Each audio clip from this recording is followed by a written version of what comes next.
Power isn't about how loud you yell at the dinner table. It's about the weight of the insignia pinned to your collar when the room finally goes quiet. My new stepfather thought he ruled our family with an iron fist, demanding submission from every woman in the house. He actually looked me dead in the eye and ordered me to stand and serve him. He had absolutely no idea he was barking orders at a decorated combat commander.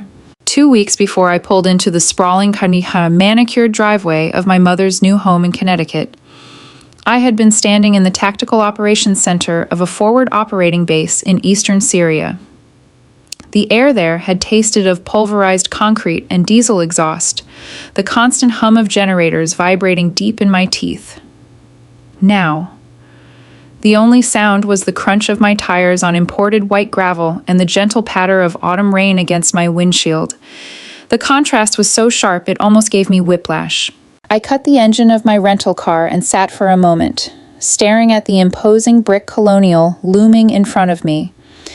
It looked less like a home and more like a fortress of suburban pretension. It belonged to Richard Dalton. My mother, Catherine, had married Richard a little over a year ago. I had missed the wedding. I was on my third combat deployment, up to my neck in logistical nightmares and insurgent threats, unable to secure the leave required to fly back to the States and watch my widowed mother marry a man I had only met twice over grainy video calls. During those calls, Richard had always seemed perfectly polite, if a bit stiff.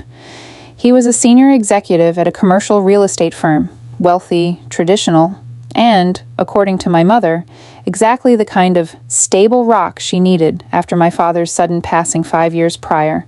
I took a deep breath, letting the cool, rain-washed air fill my lungs, and stepped out of the car. I was dressed in civilian clothes, a simple black sweater, dark jeans, and my scuffed leather boots. I never wore my uniform off-duty if I could help it, and I certainly wasn't going to parade it around for a family visit. To my mother, I was just her daughter, Rebecca. To the United States Army, I was Major Rebecca Hayes, executive officer of an airborne infantry battalion, a woman who had clawed her way through Ranger School and earned the respect of 300 hardened soldiers. Before I could even reach the front steps, the heavy oak door swung open. My mother stood there, looking smaller than I remembered. She was impeccably dressed in a tailored cream blouse and slacks, her hair perfectly coiffed, but the warmth in her eyes was clouded by a nervous, twitchy energy. "Rebecca! Oh, sweetheart, you're finally here," she gasped, practically running down the steps to wrap her arms around me. She smelled of expensive perfume and anxiety. "Hey, Mom, it's good to see you," I murmured, hugging her back tightly. I felt the sharp ridges of her shoulder blades. She had lost weight. Come in out of the rain. Richard has been eagerly waiting," she said, though her voice hitched slightly on his name. She ushered me inside, her hands fluttering like trapped birds. The foyer was cavernous, dominated by a sweeping staircase and a massive crystal chandelier that looked entirely too heavy for the ceiling. Standing at the base of the stairs, holding a crystal tumbler of amber liquid, was Richard. He was a tall man in his late 50s, silver-haired and broad-shouldered, wearing a navy blazer and a patronizing smile. He didn't step forward to greet me. He waited for me to approach him, establishing his territory before a single word was spoken. "Rebecca!" Richard boomed, his voice echoing off the marble floors. "Welcome to my home. Your mother has been in a tizzy all morning." "Hello, Richard." "Thank you for having me," I said, offering a polite smile. I extended my hand. He looked at my hand for a fraction of a second too long before taking it. His grip was entirely too hard, a classic boardroom power play designed to establish dominance. I didn't flinch. I let my own grip match his exactly, applying just enough pressure to let him know I wasn't intimidated. Before smoothly releasing, I saw a micro-expression of annoyance flash across his eyes. "So," Richard said, taking a slow sip of his drink, "the little army girl is home. Are they giving you a break from typing up reports?" The condescension was so thick you could cut it with a bayonet. I felt my jaw tighten, but I kept my voice perfectly level.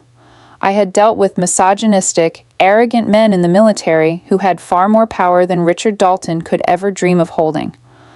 I wasn't going to let a civilian real estate broker rattle me in the first 5 minutes. Something like that, I replied smoothly. Logistics and personnel keep us pretty busy. I'm sure, Richard chuckled, a dry, dismissive sound. Well, leave your bags there. The housekeeper will take them up. In this house, we run a tight ship. Dinner is at exactly 1900 hours. Since you like military time, don't be late. I despise tardiness. He turned on his heel and walked into what looked like a study, pulling the heavy mahogany doors shut behind him. My mother let out a breath she seemed to have been holding since I walked in. He's just very particular about his schedule. Becca. He's had a stressful week at the firm. Come on, I'll show you your room. As I followed her up the sweeping staircase, my tactical instincts were already firing. The atmosphere in this house wasn't just traditional, it was oppressive.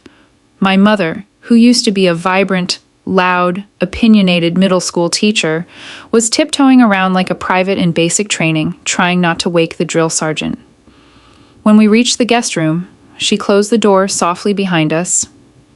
I dropped my duffel bag onto the floor and turned to her. Mom, are you okay? You seem on edge, I asked gently. She offered a brittle smile. Oh, I'm fine, darling. It's just a big adjustment. Richard likes things done a certain way. He is the man of the house, after all, and he carries a lot of responsibility. He just wants a peaceful, orderly environment when he comes home. There's a difference between orderly and dictatorial. Mom, don't be difficult. Rebecca, she said, her voice suddenly sharp, fearful. Please, just for the next 2 weeks, go along with his rules. Don't challenge him. It makes things so much easier. I looked at the woman who had raised me to be strong, independent, and fearless, and I felt a cold knot of anger form in my stomach. Richard hadn't just married my mother. He had systematically broken down her spirit. I'll be on my best behavior. Mom, I promised quietly. But as she left the room, I knew that my definition of best behavior and Richard Dalton's were going to be vastly different. The deployment was over, but a new war had just begun. By RO 5:30 the next morning, I was out the door and running. The suburban streets of Connecticut were silent and shrouded in a thick, gray fog.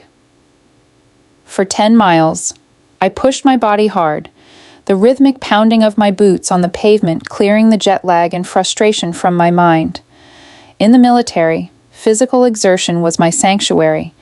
It was the one place where rank, politics, and family drama melted away, leaving only the purity of oxygen, lactic acid, and willpower. When I returned to the house at 700, the place was awake. I walked into the kitchen, sweating and breathing heavily, to find Richard sitting at the head of a massive granite island. He was dressed in a pristine gray suit, reading the Wall Street Journal, while my mother hurriedly plated bacon and eggs. Richard lowered his paper and eyed my damp running gear with visible distaste. We eat breakfast at 7, Rebecca, he said, tapping his Rolex. Properly attired. Good morning to you too, Richard, I replied, grabbing a glass from the cabinet and filling it with tap water. I'll grab something after I shower. I don't want to track mud into the dining room. I expect my family to sit together.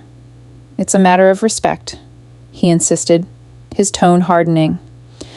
And frankly, running around the neighborhood in tight clothing isn't the image I prefer my stepdaughter to project. People talk. I stopped drinking, slowly lowered the glass, and looked directly at him. I just ran 10 miles. Richard, my clothing is functional, and with all due respect, I'm 32 years old. I don't require wardrobe approval. My mother froze, a spatula hovering over a frying pan. Becca, please, she whispered. I looked at my mother's panicked face and bit down hard on my tongue. I had promised her. Tactical retreat, I told myself. Choose your battles. My apologies. Richard, I'll be faster tomorrow, I said, keeping my face a blank mask. I turned and walked up the stairs, feeling his smug satisfaction radiating against my back. The real test of my patience came that evening when Richard's son, Bradley, arrived for dinner.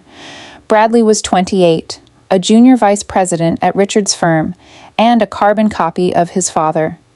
He drove a sports car he clearly couldn't afford, wore too much cologne, and spoke with the unearned confidence of a man who had never faced a consequence in his life. He brought his wife, Clara, who looked just as exhausted and diminished as my mother. Clara spent the entire evening in the kitchen helping my mother cook and clean, while Bradley sat in the living room with Richard, drinking scotch and talking loudly about the stock market. At dinner, Richard sat at the head of the table, holding court. He dictated the flow of conversation, completely ignoring Clara and my mother, except to point out when a water glass was empty. Eventually, his attention turned to me. "So, Rebecca," Bradley said, stabbing a piece of steak with his fork. "Dad says you're in the army. What do? Sort mail? Hand out blankets?" Bradley laughed at his own joke. Richard smirked, taking a slow sip of wine.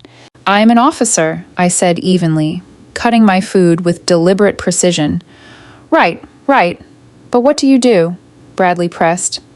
"I mean, it's cute they let women play dress-up and all, but my buddy works for a defense contractor, and he says the women in the military are basically just glorified secretaries or HR reps. No offense, of course." The disrespect was so blatant it was almost comical.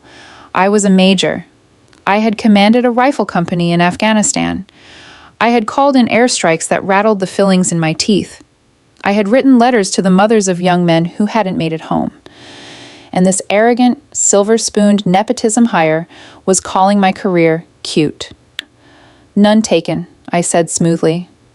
"My work involves managing large-scale assets, strategic planning, and crisis mitigation. It keeps me on my toes." "Sounds like middle management," Richard chimed in, wiping his mouth with a linen napkin. "You know, Rebecca, if you ever decide to leave the government payroll and get a real job, Bradley here might be able to find you an entry-level position at the firm.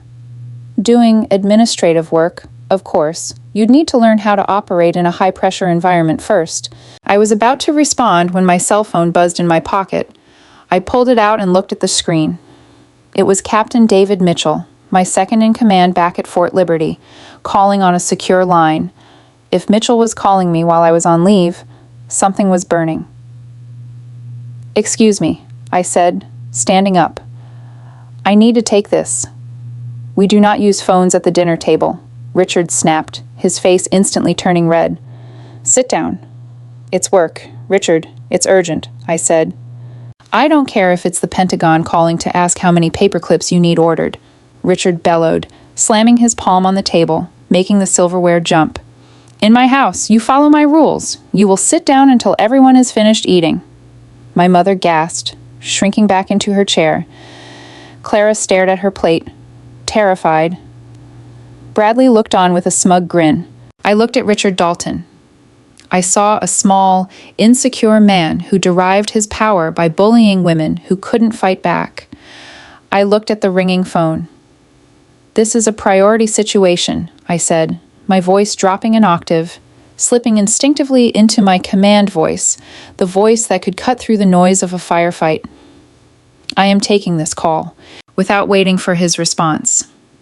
I turned and walked out into the hallway, sliding the heavy dining room doors shut behind me to block out Richard's sputtering rage. I answered the phone. "Hayes," I answered. "All business?" "Major, it's Mitchell." David's voice came through, strained and urgent. "Sorry to interrupt your leave, ma'am, but we have a situation. 3 of our transport birds just got grounded by Aviation Command due to a mechanical fault in the rotor assemblies. The airborne insertion exercise scheduled for Air 400 tomorrow is compromised. General Henderson is demanding a revised logistical plan by 2100 tonight, or he's scrubbing the whole op." My mind instantly shifted gears, the family drama evaporating as military pragmatism took over. "All right, Mitchell." Deep breath. "Do we have the ground transport assets to pivot to a motorized insertion?"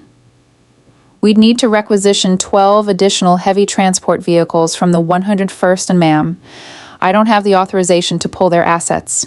I do, I said immediately.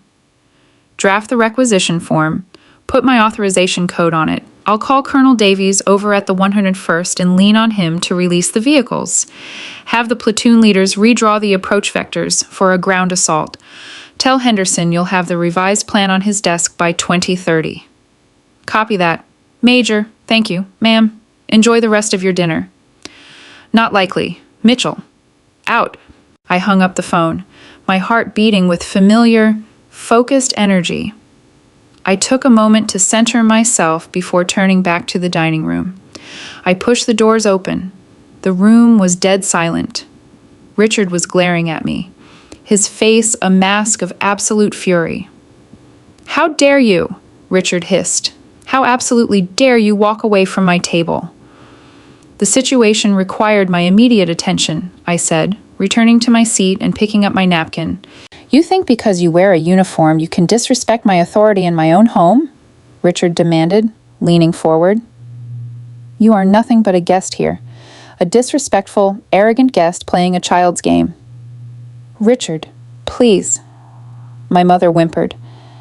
She's used to a different environment." "She will get used to this one," Richard roared, pointing a finger at me. "I don't care what meaningless busy work they have you doing at whatever base you came from.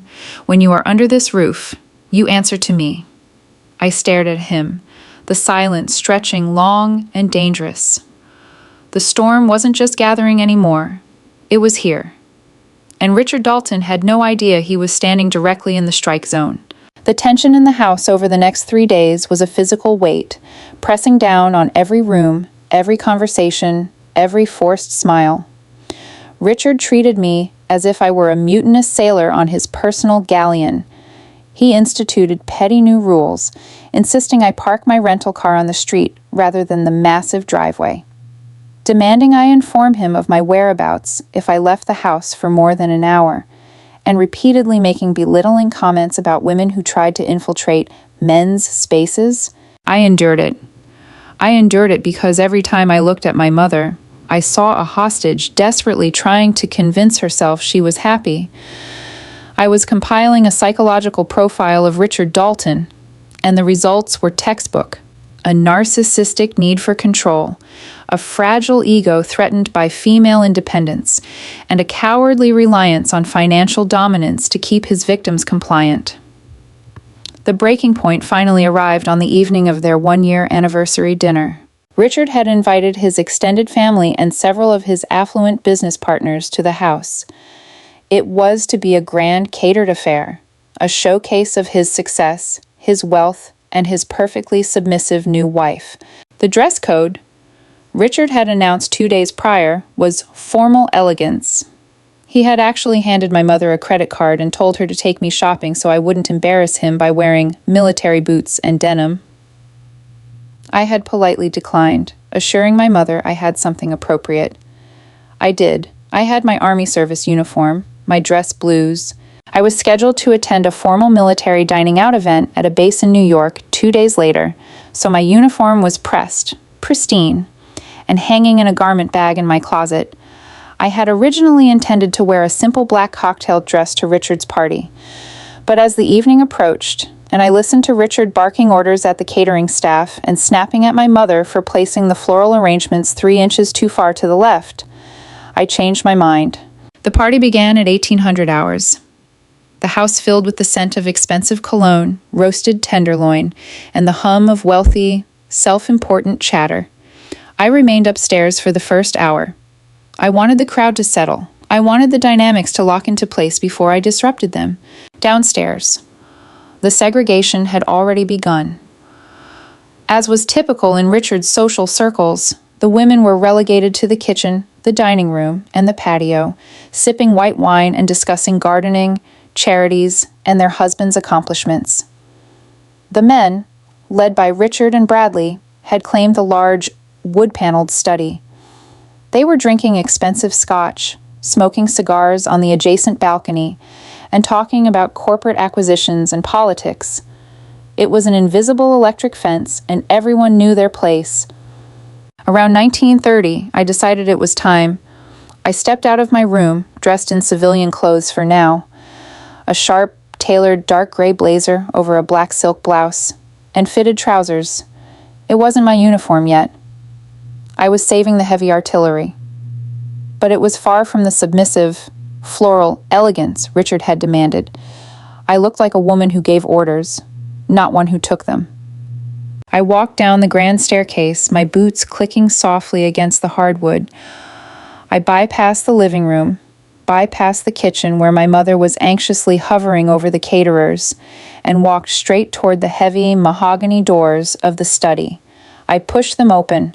The room was thick with cigar smoke and the low rumble of male laughter. Richard was standing by the fireplace, one hand in his pocket, the other holding a crystal glass, holding court among 5 other men, including Bradley and his brother-in-law, a pompous lawyer named Vance. Wait, no, a lawyer named Thomas. When I crossed the threshold, the conversation didn't just stop. It hit a brick wall. 6 pairs of eyes turned to stare at me. The look on Richard's face was a mixture of utter shock and instantaneous fury. I had breached the sanctum. "Evening, gentlemen," I said coolly, walking over to the small wet bar in the corner of the room. I poured myself a glass of sparkling water, ignoring their stares. "Rebecca," Richard said, his voice dangerously low, practically vibrating with warning. "What are you doing in here?" "Getting a drink." "Richard," I replied, turning to lean against the bar, facing them. "The kitchen is a bit crowded," Bradley scoffed, exchanging a look with Thomas. "The ladies are out on the patio.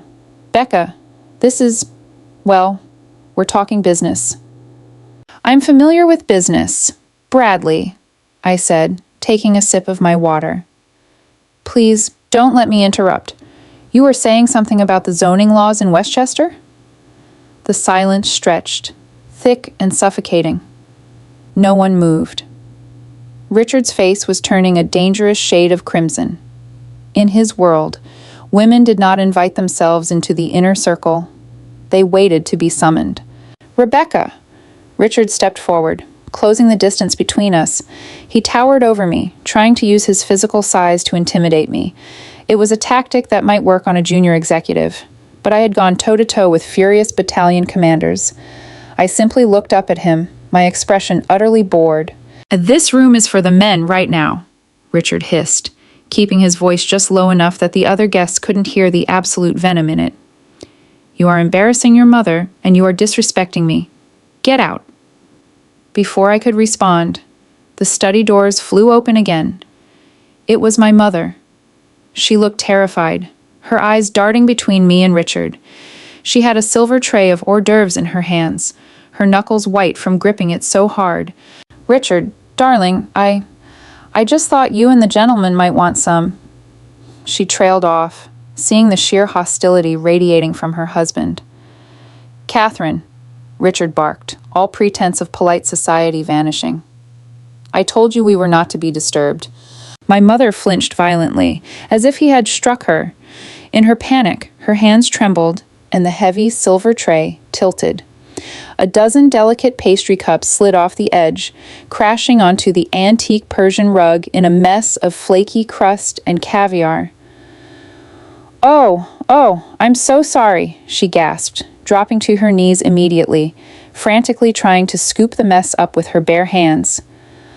"I'll clean it up. I'm so sorry, Richard." Richard looked down at her with absolute disgust. Then, he looked at me. "Look at this," he sneered. "Look at what your defiance causes. She can't even serve a tray properly because she's so worried about your rebellious little stunts." I felt the blood freeze in my veins. The tactical restraint I had been practicing for days evaporated in a heartbeat.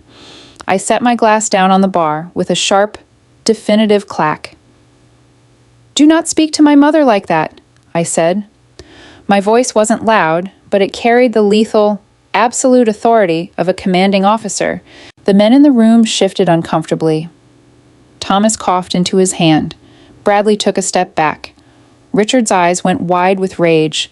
He took a step toward me, jabbing a thick, angry finger directly into my face. "You listen to me, you arrogant little girl," Richard seethed, his voice escalating into a full-throated bellow that silenced the music coming from the hallway. "I pay for this house. I provide for that pathetic woman on the floor. I run this family. In this house, women respect the men. They do as they are told. You are nothing but a glorified secretary playing dress-up on the taxpayer's dime." He took a breath, puffing his chest out, preparing to deliver what he clearly thought was his killing blow. "In my house, when a man speaks, you will stand and serve." I didn't blink. I didn't raise my voice. I looked at his finger, inches from my nose, and then I looked directly into his eyes. "Richard," I said, my voice eerily calm, the calm before a devastating artillery strike. "I'm going to go upstairs. I am going to change my clothes. And when I come back down, you and I are going to have a very different kind of conversation about who serves whom." I turned, stepped carefully around the mess on the floor, gently grabbed my mother by the shoulders to pull her to her feet, and walked out of the room. It was time for Major Hayes to join the party. I didn't run up the stairs. I marched. The adrenaline in my bloodstream was cold and calculated, the familiar, icy focus that always washed over me right before crossing the line of departure. When I reached my guest room, I closed the door and locked it. I walked directly to the closet and unzipped the heavy black garment bag hanging at the far end. Inside, enveloped in plastic, was my Army service uniform. The midnight blue fabric, the gold braids, the pristine white shirt. It wasn't just clothing. It was a tangible record of blood, sweat, and sacrifice. I stripped off my civilian clothes and began the methodical process of getting dressed. In the military, putting on your dress blues is a ritual. Every button, every pin, every ribbon has a precise measurement, an exact placement dictated by regulations and paid for with a pound of flesh. I buttoned the crisp white shirt, the fabric stiff and immaculate against my skin. I slipped on the trousers with the gold stripe running down the leg. Then came the jacket. I slid my arms into the sleeves, feeling the familiar, comforting weight of it settle onto my shoulders. I stood in front of the full-length mirror and began to apply my hardware. First, the gold oak leaves on my epaulets, the insignia of a major in the United States Army. Next, my branch insignia. Then, the real weight, my ribbon rack. It was a colorful block of fabric squares, but to anyone who knew how to read it, it was a resume of survival. The Bronze Star Medal with a V device for valor during a firefight in Helmand Province. The Purple Heart, awarded after a piece of shrapnel from a mortar round tore through my left thigh in Syria. The Meritorious Service Medal. The Afghanistan Campaign Medal with 2 bronze service stars. Above the ribbons, I pinned my combat action badge, a silver wreath, a star, and a bayonet, proving I had engaged in active ground combat. And finally, on my left shoulder sleeve, the black and gold arc that civilian men like Richard Dalton couldn't even fathom enduring the pain to earn, the Ranger tab. I tied my black Oxford shoes, lacing them with sharp, tight pulls. I ran a brush through my hair, securing it into a regulation bun at the nape of my neck, tight and unmoving. I looked at my reflection. Gone was the polite, accommodating stepdaughter in the civilian blazer. Staring back at me was Major Rebecca Hayes. I didn't look pretty. I looked lethal. I looked like the authority Richard claimed to possess, forged not in a corporate boardroom, but in the crucible of war. A soft, hesitant knock at the door broke the silence. "Becca?" My mother's voice trembled through the wood. "Becca, please open the door. I'm so sorry. I'll talk to him. I'll make him apologize." I unlocked the door and pulled it open. My mother stood in the hallway, dabbing at her eyes with a crumpled tissue. She looked up, the words of apology dying instantly on her lips. Her eyes went wide, tracking from the polished tips of my shoes to the gold oak leaves on my shoulders, and finally resting on the heavy cluster of medals on my chest. she gasped, taking a physical step back. She had known I was in the military, of course. She knew I had been promoted, but I had never worn my uniform around her. I had never wanted to bring the harsh reality of my world into her peaceful, suburban life. She had never actually seen the physical manifestation of what her daughter had become. "Oh, my God," she whispered, her hands flying up to cover her mouth. "Rebecca, you're a major?" "Yes, ma'am," I said quietly. "And those—" She pointed a trembling finger at my chest. "I didn't know you had so many. I didn't know you had a Purple Heart. I didn't want to worry you." "Mom," I said, my voice softening just for her. I reached out and gently grasped her shoulders. "But the woman standing in front of you right now is not someone who cowers. And neither are you. You raised me better than that. He's going to be so angry. Becca," she cried softly, fresh tears spilling over her mascara. "He'll ruin the party. He'll ruin everything." "No." "Mom," I said, looking her dead in the eye, my tone leaving zero room for debate. "He already ruined it. I am just going to secure the perimeter. Are you with me?" She looked at my uniform again, looking at the Ranger tab, looking at the sheer, unyielding posture I held. For the first time in a year, a spark of the fierce, independent woman who had raised me flickered in her eyes. She swallowed hard, wiped her face, and gave a single, terrified, but resolute nod. "Okay," she whispered. "Good. Fall in behind me," I said. I turned and walked toward the top of the staircase. It was time to go back to the party. The anniversary party was in full swing below. The string quartet Richard had hired was playing Vivaldi in the corner of the grand living room. Waiters carrying silver trays of champagne wove through the wealthy guests, who were laughing and chatting oblivious to the confrontation that had just occurred in the study. I stepped onto the top landing of the grand, sweeping staircase. I didn't rush. I took the first step down, my polished black Oxfords striking the hardwood with a sharp, heavy thud. Then the second step. Thud. Then the third. A woman standing near the base of the stairs holding a martini glass happened to glance up. Her conversation died instantly. She stared, her jaw slightly parted. The man she was speaking to turned to follow her gaze, and he too fell silent. Like a ripple effect in a pond, the silence spread. The clinking of glasses ceased. The low murmur of wealthy Connecticut society evaporated. Even the string quartet, sensing the sudden shift in the room's atmosphere, trailed off, the cellist pulling his bow away in confusion. By the time I reached the bottom landing, all 60 guests were staring at me in absolute, breathless silence. I stood tall, my spine straight as a steel rod, my shoulders squared, projecting the sheer, unadulterated command presence that the Army had drilled into me for over a decade. I scanned the room. The sea of designer suits and expensive cocktail dresses parted as I walked forward, giving me a wide berth. I locked eyes on my target. Richard was standing near the entrance to the dining room, holding a fresh glass of scotch, surrounded by Bradley, Thomas, and several other executives. He was mid-laugh, completely unaware of the silence that had fallen over the rest of the house, until he noticed his colleagues staring past him. Richard turned. When he saw me, the smug, arrogant sneer melted off his face, replaced by a look of profound, stuttering confusion. He blinked rapidly, his brain struggling to process the visual information. He was expecting the rebellious, sulking stepdaughter in civilian clothes.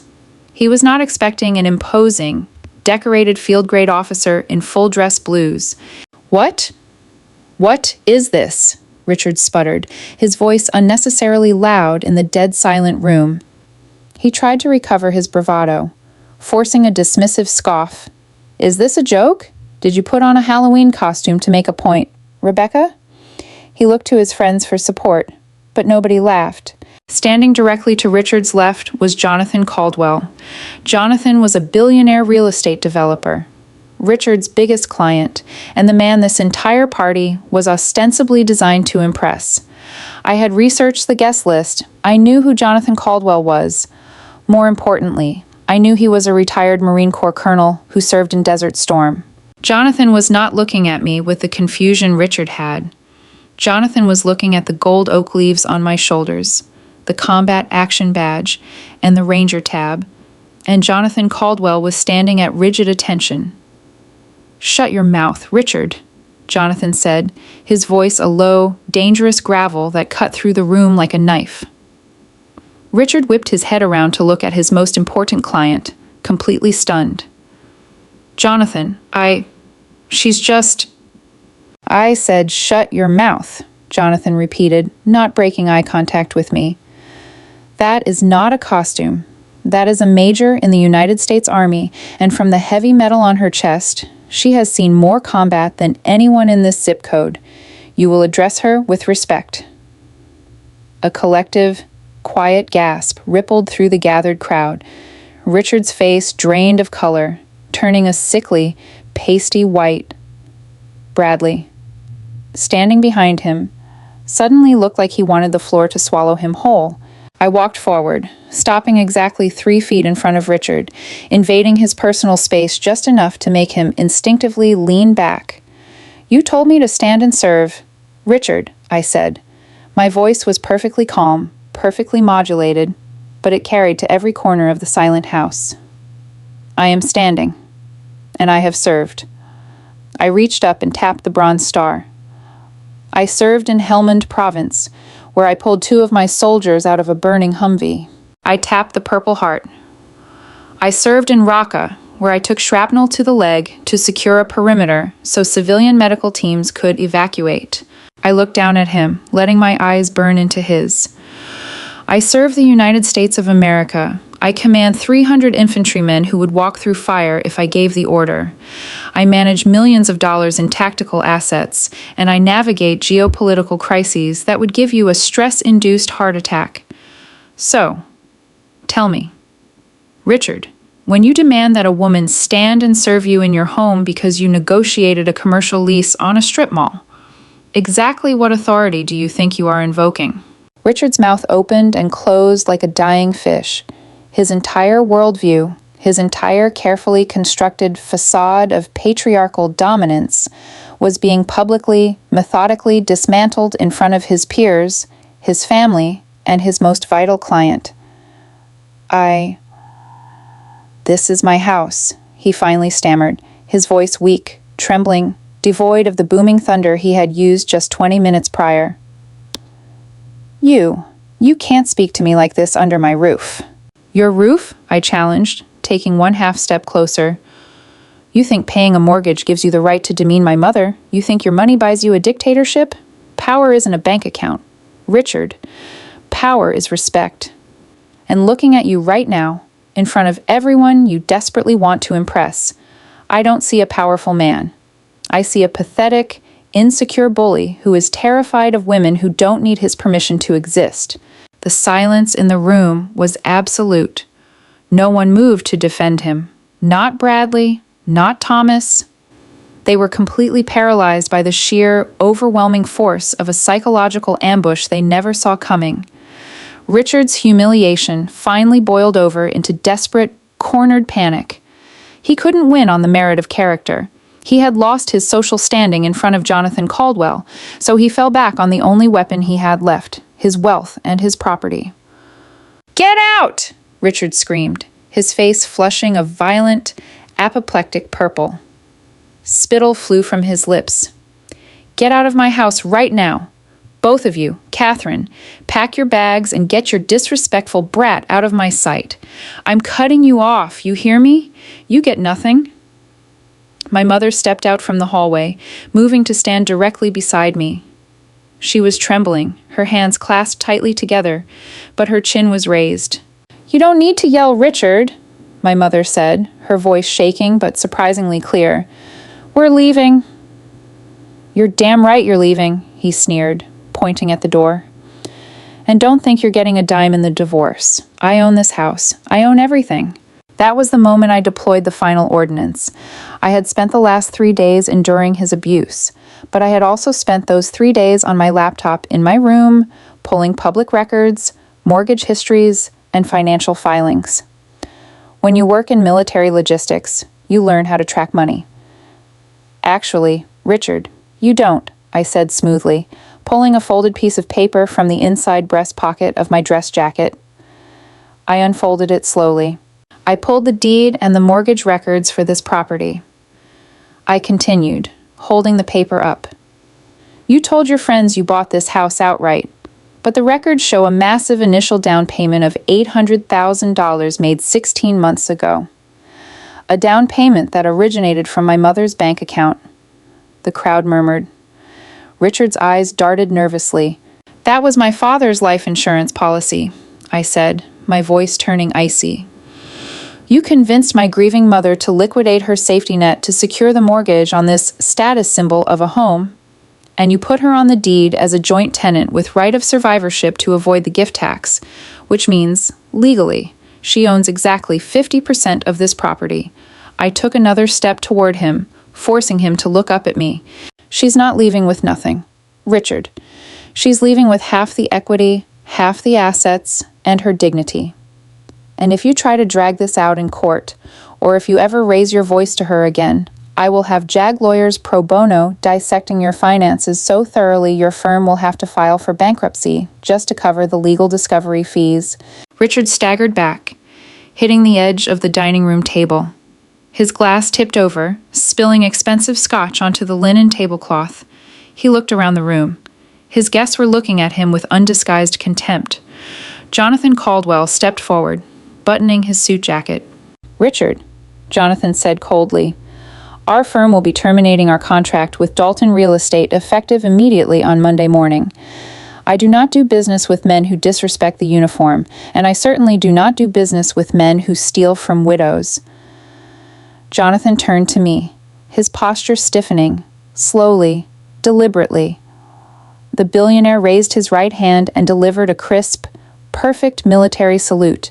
Major Hayes, it is an honor to have you in my presence. Thank you for your service. I snapped my heels together and returned the salute with razor-sharp precision. Thank you, Colonel. Jonathan turned on his heel and walked out the front door. Within seconds, the rest of the guests began to murmur, setting down their drinks and quietly moving toward the coat check. The great anniversary party was completely, utterly dead. Mom, I said, not breaking eye contact with the broken man leaning against the table. Go upstairs and pack a bag. We're going to a hotel tonight. We'll send movers for the rest of your things tomorrow. You can't do this, Richard whispered, his voice cracking. He looked at Bradley, who was already inching toward the hallway, trying to distance himself from his father's sinking ship. You can't just come in here and destroy my life. I didn't destroy your life, Richard, I replied, my voice devoid of any sympathy. I just exposed it. You demanded a war in your living room because you thought you were the only one armed. You miscalculated. I turned my back on him. I didn't look at him again. I walked to the base of the stairs and waited for my mother. When she came down 10 minutes later, carrying a single suitcase, she looked lighter than she had in years. She didn't look back at the grand chandelier or the mahogany doors. She looked at me. I took the suitcase from her hand. Ready to roll out, Mom? Yes, Major? She smiled, a genuine, radiant smile. I believe I am. We walked out the massive oak front door and stepped into the cool, crisp Connecticut night. The rain had stopped. The fog had lifted. I popped the trunk of my rental car, tossed the bag inside, and opened the passenger door for her. As I walked around to the driver's side, I glanced back at the fortress of suburban pretension. Through the large bay window, I could see Richard Dalton standing alone in his empty living room, surrounded by half-empty champagne glasses and the ruins of his ego. I got into the car, started the engine, and put it in drive. The deployment to Connecticut was officially over. Mission accomplished. We didn't go to just any hotel. We went to the Marriott in downtown Hartford, far enough from the sprawling suburban toxicity of Richard's neighborhood to establish a secure perimeter. The drive had been quiet, save for the rhythmic swish of the windshield wipers clearing a fresh drizzle. My mother stared out the passenger window, the city lights reflecting in her eyes.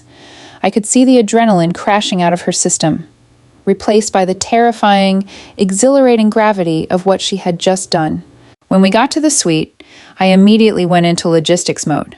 I ordered room service, forced her to drink a glass of water, and pulled out my encrypted laptop. "What happens now, Becca?" she asked, her voice small, clutching a stark white hotel robe around her shoulders. "He's going to fight. You know he is. He's going to try to crush us just to prove he can." "Let him try," I said, my fingers flying across the keyboard. "An enemy who fights out of bruised ego makes tactical errors, and Richard's ego is currently hemorrhaging." I didn't tell her that my heart was still hammering against my ribs. I had projected absolute certainty in that dining room. But civilian law wasn't a battlefield I commanded. I needed a specialist. I needed heavy artillery. At 600 the next morning, while my mother was still sleeping, I made a call to a man named Harrison Cole. Harrison was a former Marine Corps Judge Advocate General who had transitioned into private practice, specializing in high net worth, high conflict divorces. We had crossed paths during a joint task force investigation 5 years ago. He owed me a favor for pulling his investigative team out of a kinetic hot zone in Kabul. "Major Hayes," Harrison's gravelly voice came through the line. "To what do I owe the pleasure? Please don't tell me you need someone airlifted out of a deposition." "Not quite, Harrison," I replied, watching the morning traffic crawl along the highway below our window. "I need an extraction of a different kind. My mother needs representation. Her husband is a wealthy corporate real estate broker with a God complex, and we just humiliated him in front of his biggest client. He's going to use every financial weapon he has to bury her." "Send me the dossier," Harrison said, his tone instantly shifting from friendly to predatory. "What's the asset landscape?" He coerced her into liquidating an $800,000 life insurance policy to secure a mortgage on a joint tenancy property, effectively trapping her capital, I explained. "I need those assets frozen before he tries to move them offshore or hide them in corporate shell accounts." "Consider it done. I'll have an emergency injunction filed by noon. Bring her to my office at 1400. We'll establish the front line." When I finally woke my mother, her initial panic had settled into a dull, throbbing anxiety. The reality of the morning after was hitting her. While she showered, I monitored the bank accounts. Sure enough, at exactly 09:05, Richard attempted his first counterattack. My mother's phone buzzed. It was an automated alert from her bank. Transfer of $45,000 from joint checking, ending in 4492, to external account. He was trying to drain their operating funds, leaving her penniless and desperate, a classic abuser's tactic to force submission. But Richard was operating on civilian time. I was operating on military time. 2 days prior, recognizing the volatile trajectory of the situation, I had quietly walked my mother through the process of opening an independent, secure account under her name only, transferring exactly half of the joint liquid assets into it. The transfer Richard just attempted had bounced, hitting a freeze hold that Harrison's office had preemptively triggered through a backdoor legal maneuver. "He tried to take the money," my mother said, stepping out of the bathroom, looking at the alert on her screen. Her hands started to shake. "Becca, he's going to leave me with nothing." "No, Mom, he tried to leave you with nothing. His attack was intercepted," I said, handing her a cup of coffee. "Get dressed. We're going to see a man about a divorce." Harrison Cole's office was an intimidating expanse of glass, steel, and dark mahogany overlooking the Hartford skyline. Harrison himself was a formidable presence, broad-shouldered, tailored suit, with the sharp, unblinking eyes of an apex predator. He didn't offer my mother tissues or false sympathy. He offered her a battle plan. "Catherine," Harrison said, leaning across his massive desk, Your daughter gave me the sit rep. Your husband thinks he holds the high ground because his name is on the firm's letterhead, but he made a fatal error. He commingled your inherited assets into a marital property to artificially inflate his net worth for his board of directors. It's financial fraud masquerading as domestic dominance. My mother sat up a little straighter. Can we get the house back? We don't want the house. Harrison smiled, a chilling expression. The house is a liability. We want the equity, and we're going to force a fire sale. The next 48 hours were a masterclass in legal shock and awe. Harrison filed the divorce petition, accompanied by a staggering stack of financial discovery requests that legally bound Richard from moving a single penny. We sent professional movers to the house, accompanied by off-duty police officers, to retrieve my mother's remaining belongings. Richard wasn't home. He had locked himself in his office downtown, desperately trying to salvage his crumbling empire. But Richard Dalton was not a man who surrendered quietly. If he couldn't hit my mother financially, he was going to aim his weapons squarely at the person who orchestrated his downfall. He was going to come after me. 3 days after the disastrous anniversary party, my secure military phone rang. It was 700. I was running on a treadmill in the hotel gym. I glanced at the caller ID and nearly stumbled off the belt. It wasn't Captain Mitchell. It was a direct line from the Pentagon, specifically, the office of Major General Arthur Henderson, the commanding officer of my division. I hit the kill switch on the treadmill, grabbed a towel, and answered the phone, snapping into a rigid posture despite being in gym clothes. Major Hayes speaking. Sir. Hayes!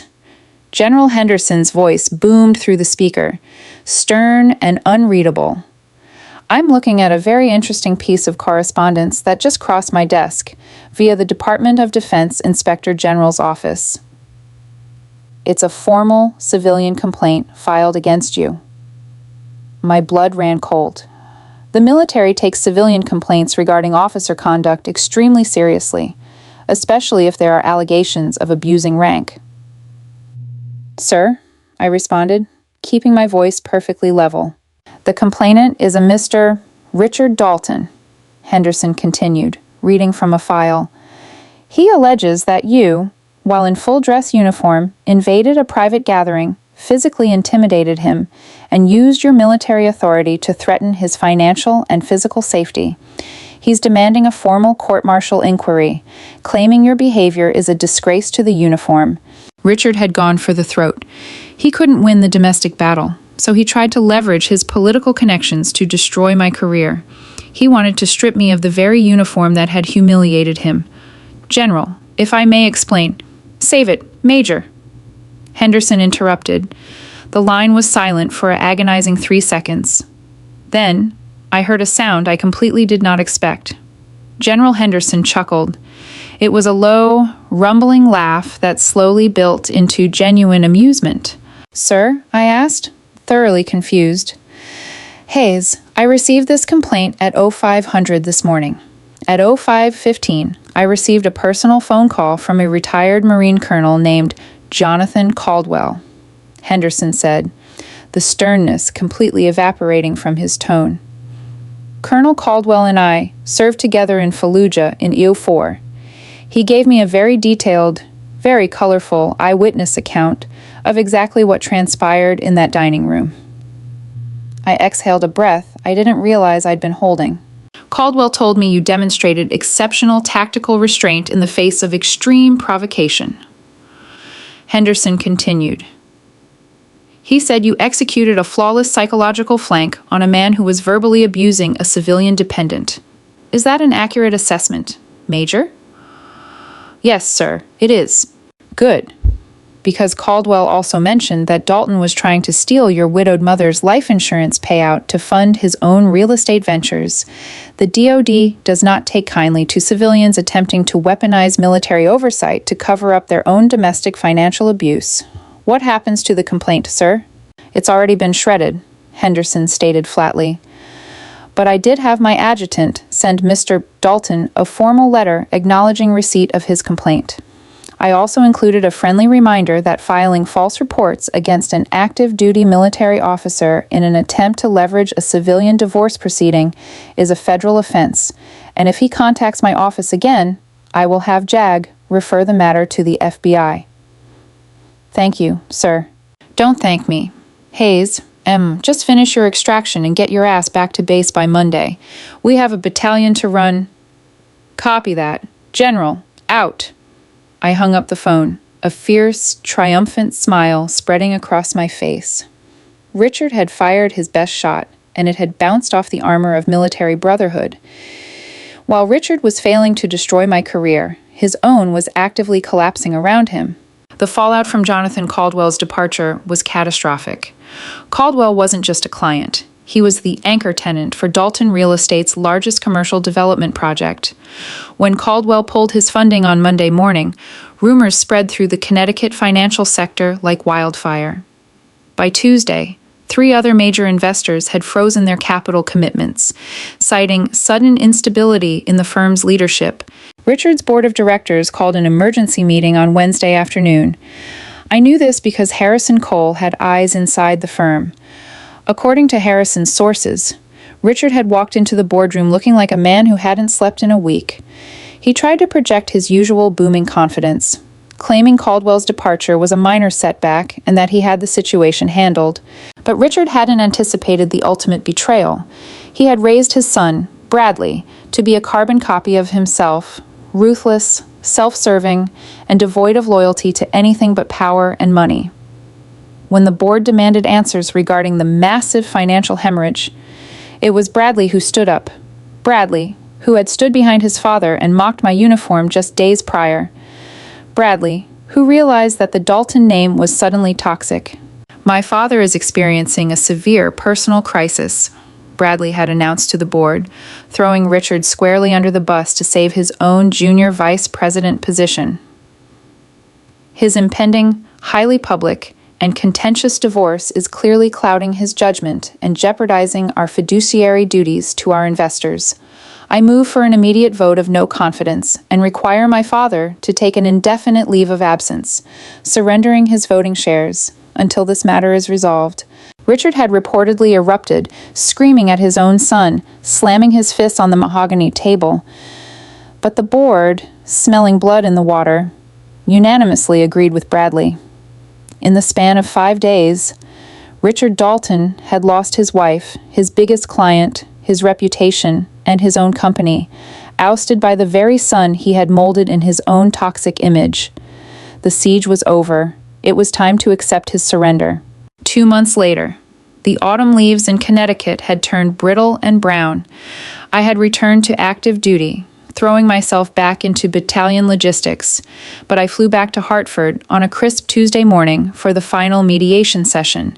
We didn't meet in a courtroom. We met in a sterile, white-walled conference room in Harrison Cole's law firm.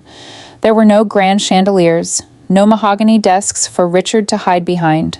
Just a long glass table, 4 leather chairs, and a stack of heavily vetted legal documents. My mother sat to my right. She looked completely transformed. The hollow, anxious woman I had greeted in the driveway was gone. She was wearing a sharp navy blue pantsuit, her hair cut in a sleek new style. She had color in her cheeks and a steady, unyielding calm in her eyes. She had spent the last 2 months working closely with Harrison, dissecting the finances, understanding exactly what she was owed. She had found her own command presence. The door opened, and Richard walked in, followed by a thoroughly exhausted-looking associate attorney. I almost didn't recognize him. The booming, silver-haired titan of industry was gone. Richard looked 10 years older. His suit hung loosely on his frame, as if he had lost a significant amount of weight. His skin was gray, and the arrogant sneer had been replaced by a tight, bitter grimace. He didn't look at me. He couldn't. He kept his eyes fixed firmly on the glass table. They sat down across from us. Harrison Cole didn't waste time with pleasantries. He pushed a thick binder across the table. "Mr. Dalton," Harrison said, his voice cold and precise. "Inside is the final settlement agreement. As stipulated, you are conceding the immediate sale of the primary residence. From the proceeds, my client will receive her initial $800,000 capital injection, plus 50% of the accumulated equity. Furthermore, given the undeniable evidence of financial coercion regarding the commingling of her inherited assets, you have agreed to a one-time alimony buyout of $450,000 to avoid a public trial for fraud. Sign the documents, and this is over. Richard stared at the binder as if it were an unexploded ordnance. He picked up a pen with a slightly trembling hand, but he didn't sign.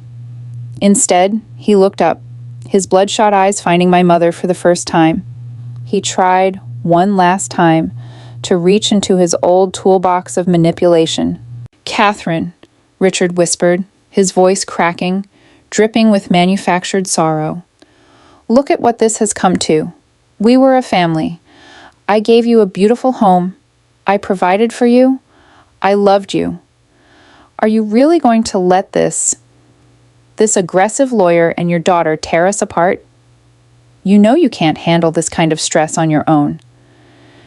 It was a pathetic, desperate play. He was trying to invoke the ghost of the woman who used to cower in his kitchen. I shifted in my seat, preparing to intervene, to shut him down. But before I could speak, my mother placed a gentle hand over mine, stopping me.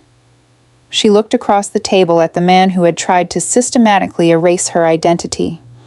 "You didn't give me a home, Richard," my mother said, her voice clear, steady, and devoid of any emotion. "You built a cage, and you made me pay for the bars. You didn't provide for me. You isolated me. And as for my daughter..." She turned to look at me, a deep, profound pride shining in her eyes. "My daughter didn't tear us apart. She just turned on the lights so I could see exactly how small you really are." My mother turned back to Richard, leaning slightly forward, resting her elbows on the glass table. She wasn't yelling, she wasn't crying. She was executing a flawless tactical strike of her own. "I don't need you to protect me from stress, Richard," she continued, her voice dropping into a register I had never heard her use, a register that sounded terrifyingly like my own. "I survived the sudden death of my first husband. I raised a decorated military officer single-handedly. I survived you. The only thing I can't handle anymore is the sound of your voice. Sign the papers?" Richard stared at her, utterly defeated.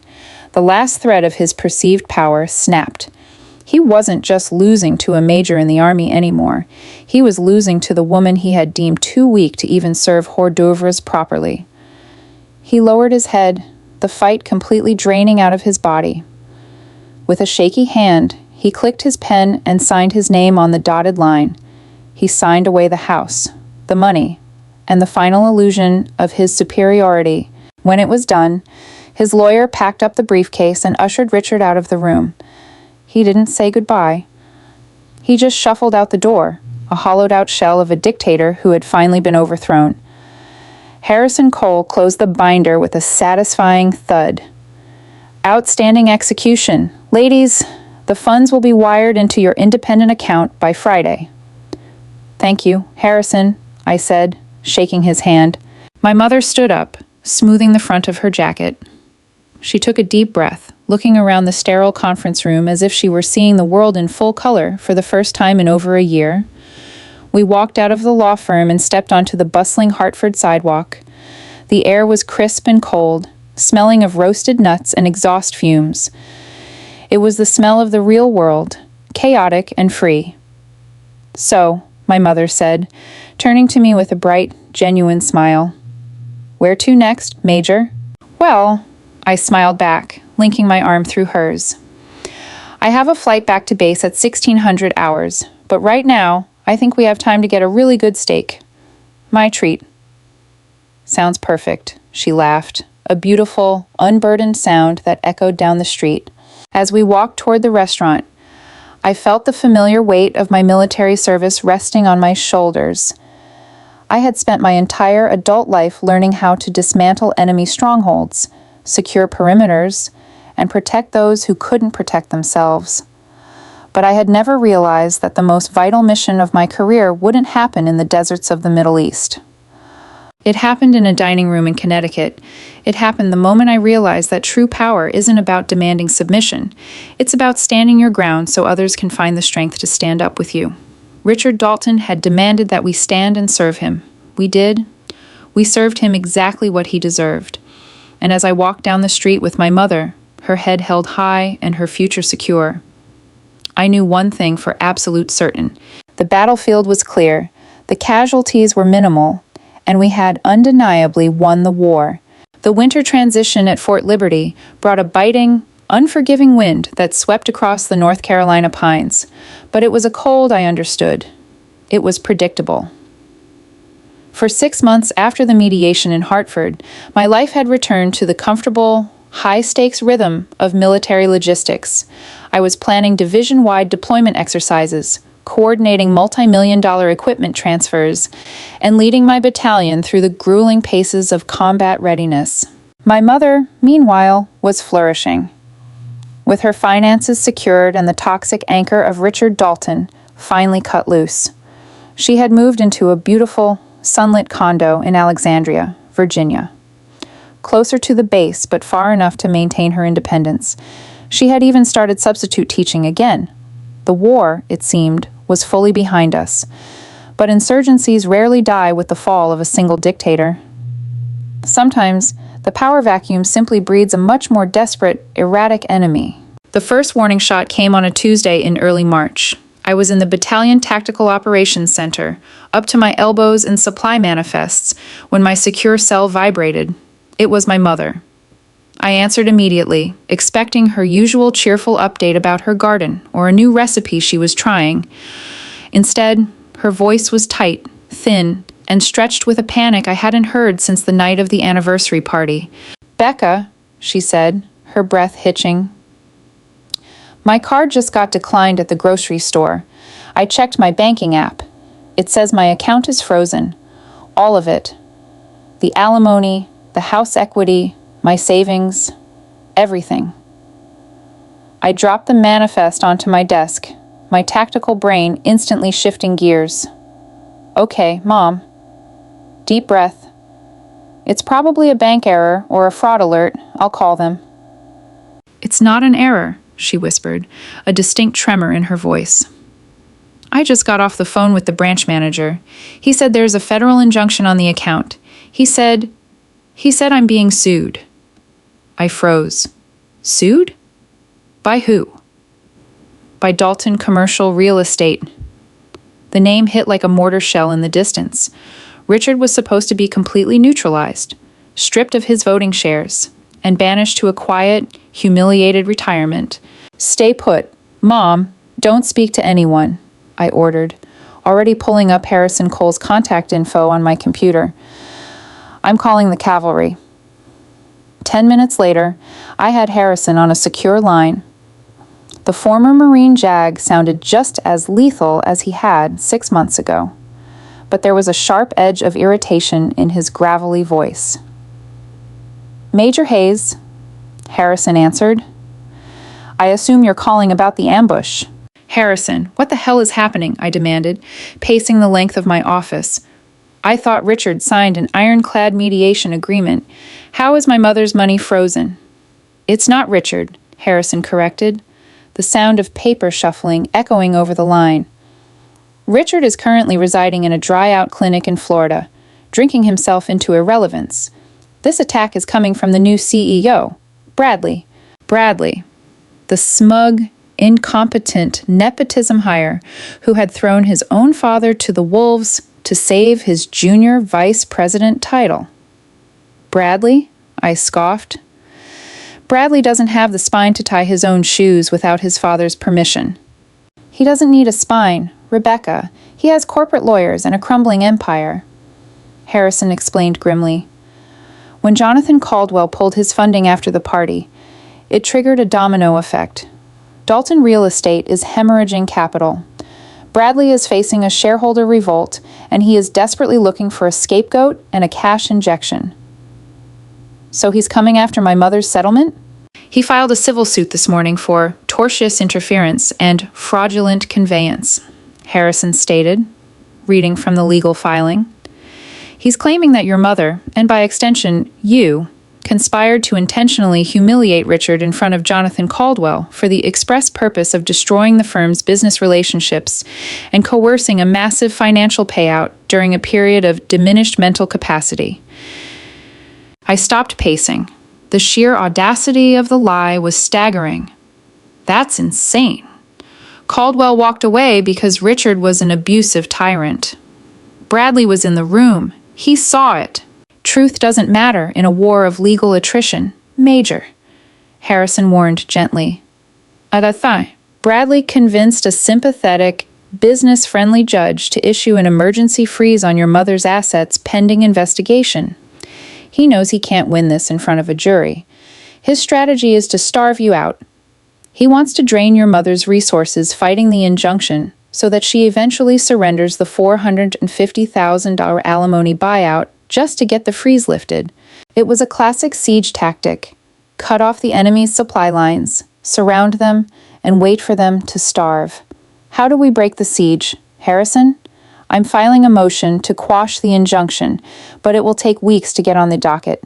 In the meantime, Bradley has hired a private investigations firm to dig up dirt on both of you to force a settlement.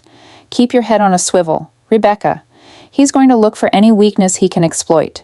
I hung up the phone. My jaw clenched so tight my teeth ached.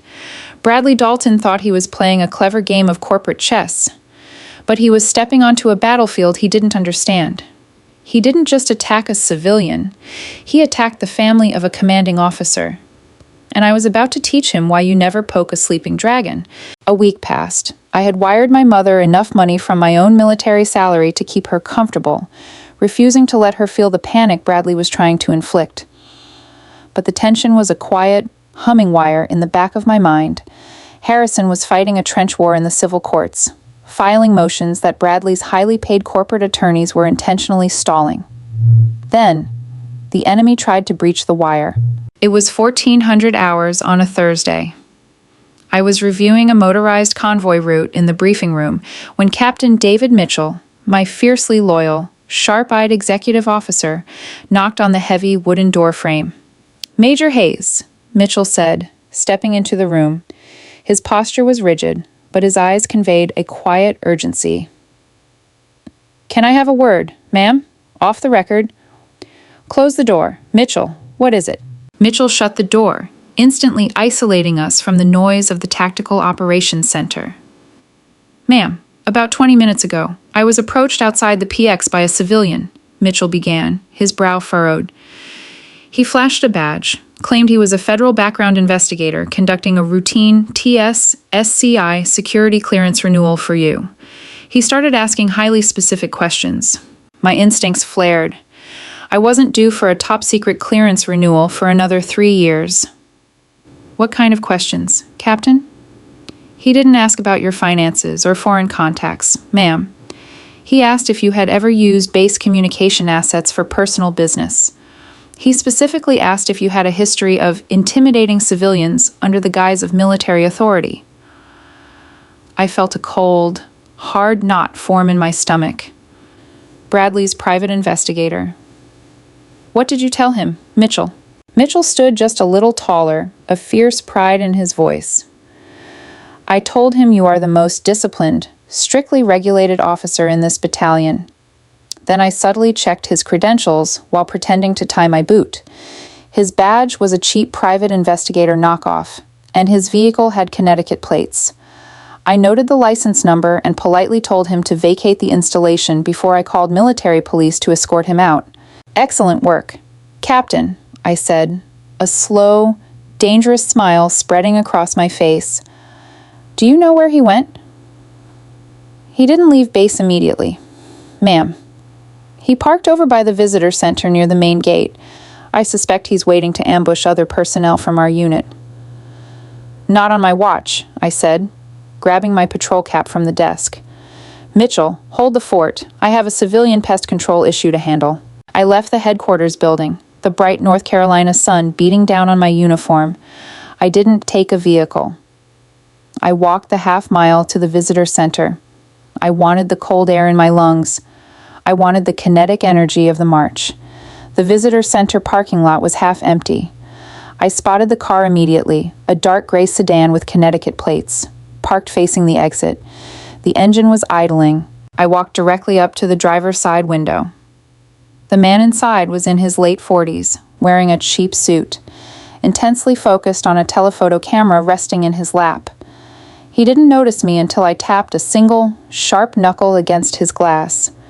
He jumped, nearly dropping the camera, and frantically rolled the window down. "Can I help you, officer?" he stammered, his eyes darting to the rank insignia on my chest. "It's Major," I corrected softly, resting my forearms on his doorframe, invading his space just enough to make him instinctively lean toward the center console. "And you're going to help yourself, Mr. Donovan." He lied smoothly, recovering a fraction of his bravado. "I'm a private investigator, public property, Major. I have every right to be here." "Actually, you are on a federal military installation," I corrected, my voice dropping to a terrifyingly calm register, "which means you operate under the jurisdiction of the base commander, and currently, you are loitering outside a secure area attempting to unlawfully interrogate active duty personnel regarding a fabricated background check. That is a federal offense. Mr. Donovan." His bravado evaporated. He swallowed hard. "Bradley Dalton sent you." I stated, not a question, but a fact. "He wants you to find proof that I misused military assets to intimidate his father, so he can leverage it in his garbage civil suit." Donovan sighed, dropping the act. He reached into his jacket pocket and pulled out a manila envelope. "Look, Major, I just do the job I'm paid for, but my client told me to give you this if we made contact." He handed me the envelope. I opened it. Inside were two items: a printed photograph of my mother's new condo in Virginia, and a drafted, unsigned legal document titled Voluntary Settlement and Non-Disclosure Agreement. "The kid is playing hardball," Donovan muttered, avoiding my eyes. "He says if you and your mother sign the NDA and return the $450,000, he'll drop the tortious interference suit and unfreeze the accounts. If you don't," Donovan pointed at the photograph of my mother's home. "He says he's going to drag this out for years. He says he'll have process servers banging on her door every morning, and he'll personally see to it that a formal complaint regarding your abuse of power is sent to the Department of Defense Inspector General." I stared at the photograph of my mother's sanctuary. Bradley wasn't just trying to win a lawsuit. He was trying to terrorize a widow to cover up his own corporate incompetence. He was attempting extortion. "I see," I said softly, slipping the documents back into the envelope. "Tell Bradley I received his message. Tell him. Tell him we are ready to negotiate." Donovan looked surprised. "Really? Just like that?" "Just like that," I confirmed, stepping away from his vehicle. "Tell him to fly down to Virginia this Friday. Have him meet us at Harrison Cole's satellite office in Alexandria at 1,000 hours. If he brings the paperwork to unfreeze the accounts, we will bring the settlement agreement. He'll want the money wired immediately," Donovan warned. "He will get exactly what he has earned." I replied, "Now, get off my base before I have the MPs dismantle your car looking for contraband." Donovan didn't need to be told twice. He threw the car into drive and sped toward the gates. I pulled out my phone and dialed Harrison Cole. "Harrison," I said as soon as he answered. "Bradley just crossed the line from civil litigation into federal extortion. I have the physical evidence. I assume you didn't agree to his terms." Harrison chuckled darkly. "I invited him to a surrender ceremony," I said, watching the gray sedan disappear into the civilian traffic. "Call your contacts at the FBI field office in Quantico. Tell them we are setting up a kill box. It's time to end the Dalton legacy for good." Friday morning in Alexandria, Virginia, was painted with a crisp, clear blue sky. Harrison Cole's satellite office was an elegant, understated brick building near the waterfront. It was a far cry from the opulent, imposing glass tower in Hartford, but what it lacked in intimidating architecture, it made up for in tactical advantage. We controlled the environment. I arrived at 0900 in full dress blues. If Bradley wanted to obsess over my uniform, I was going to give him a front row seat. My mother arrived 15 minutes later, wearing a stunning, tailored crimson dress. She looked powerful, unbothered, and entirely aware of the trap we were about to spring. At exactly 0955, the receptionist buzzed Harrison's office. "Mr. Dalton and a Mr. Donovan have arrived." "Send them in," Harrison said, leaning back in his leather chair, steepling his fingers. The heavy mahogany doors open. Bradley Dalton swaggered into the room, wearing a custom-tailored Italian suit that cost more than my first car. He wore the exact same arrogant, punchable smirk his father had worn, projecting the false confidence of a man who believed money made him untouchable. Donovan, the private investigator, trailed behind him, looking decidedly less comfortable. Bradley didn't even look at my mother. He looked straight at me, his eyes raking over my uniform with naked contempt. "Major Hayes," Bradley sneered, taking a seat without being offered one. "Playing dress-up again. I see.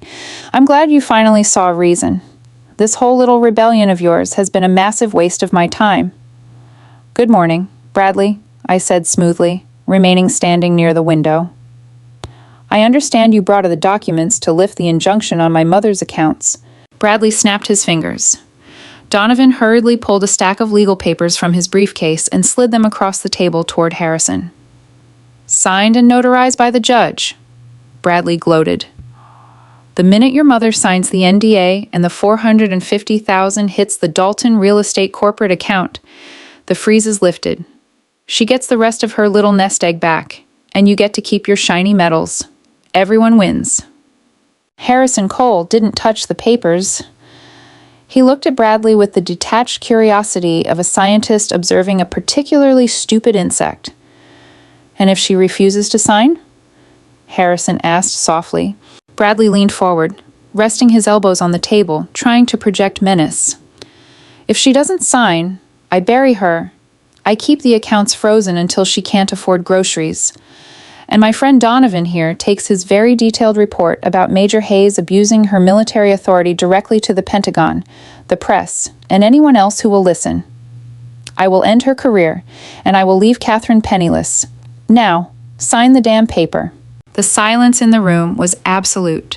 My mother didn't flinch. I didn't break eye contact. "Just to be perfectly clear," I said, my voice cutting through the quiet like a surgical blade, "you are stating that if we do not surrender $450,000 of legally obtained alimony to your failing corporate entity, you will utilize fabricated evidence to destroy a federal officer's career and continue to weaponize the civil court system to maliciously bankrupt a civilian?" Bradley rolled his eyes, sighing heavily. "Yes, Rebecca. Do I need to draw you a picture? That is exactly what I am doing. It's called leverage." "No. Bradley." A new voice spoke from the back of the room. The heavy door to Harrison's private adjoining office clicked open. 2 men and 1 woman stepped into the room. They weren't wearing Italian suits or military uniforms. They were wearing standard-issue dark suits, and the badges clipped to their belts caught the morning light.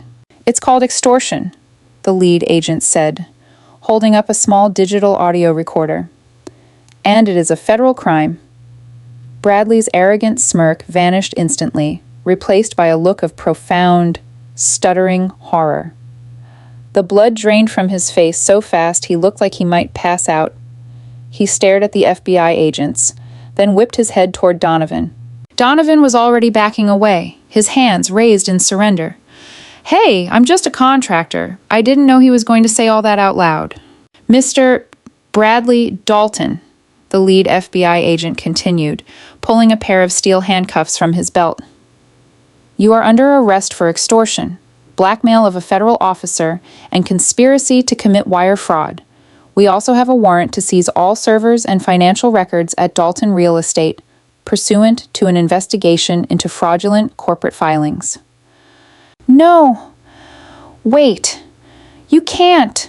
Bradley shrieked, his voice cracking, the polished executive facade completely shattering. He scrambled out of his chair, backing into the corner.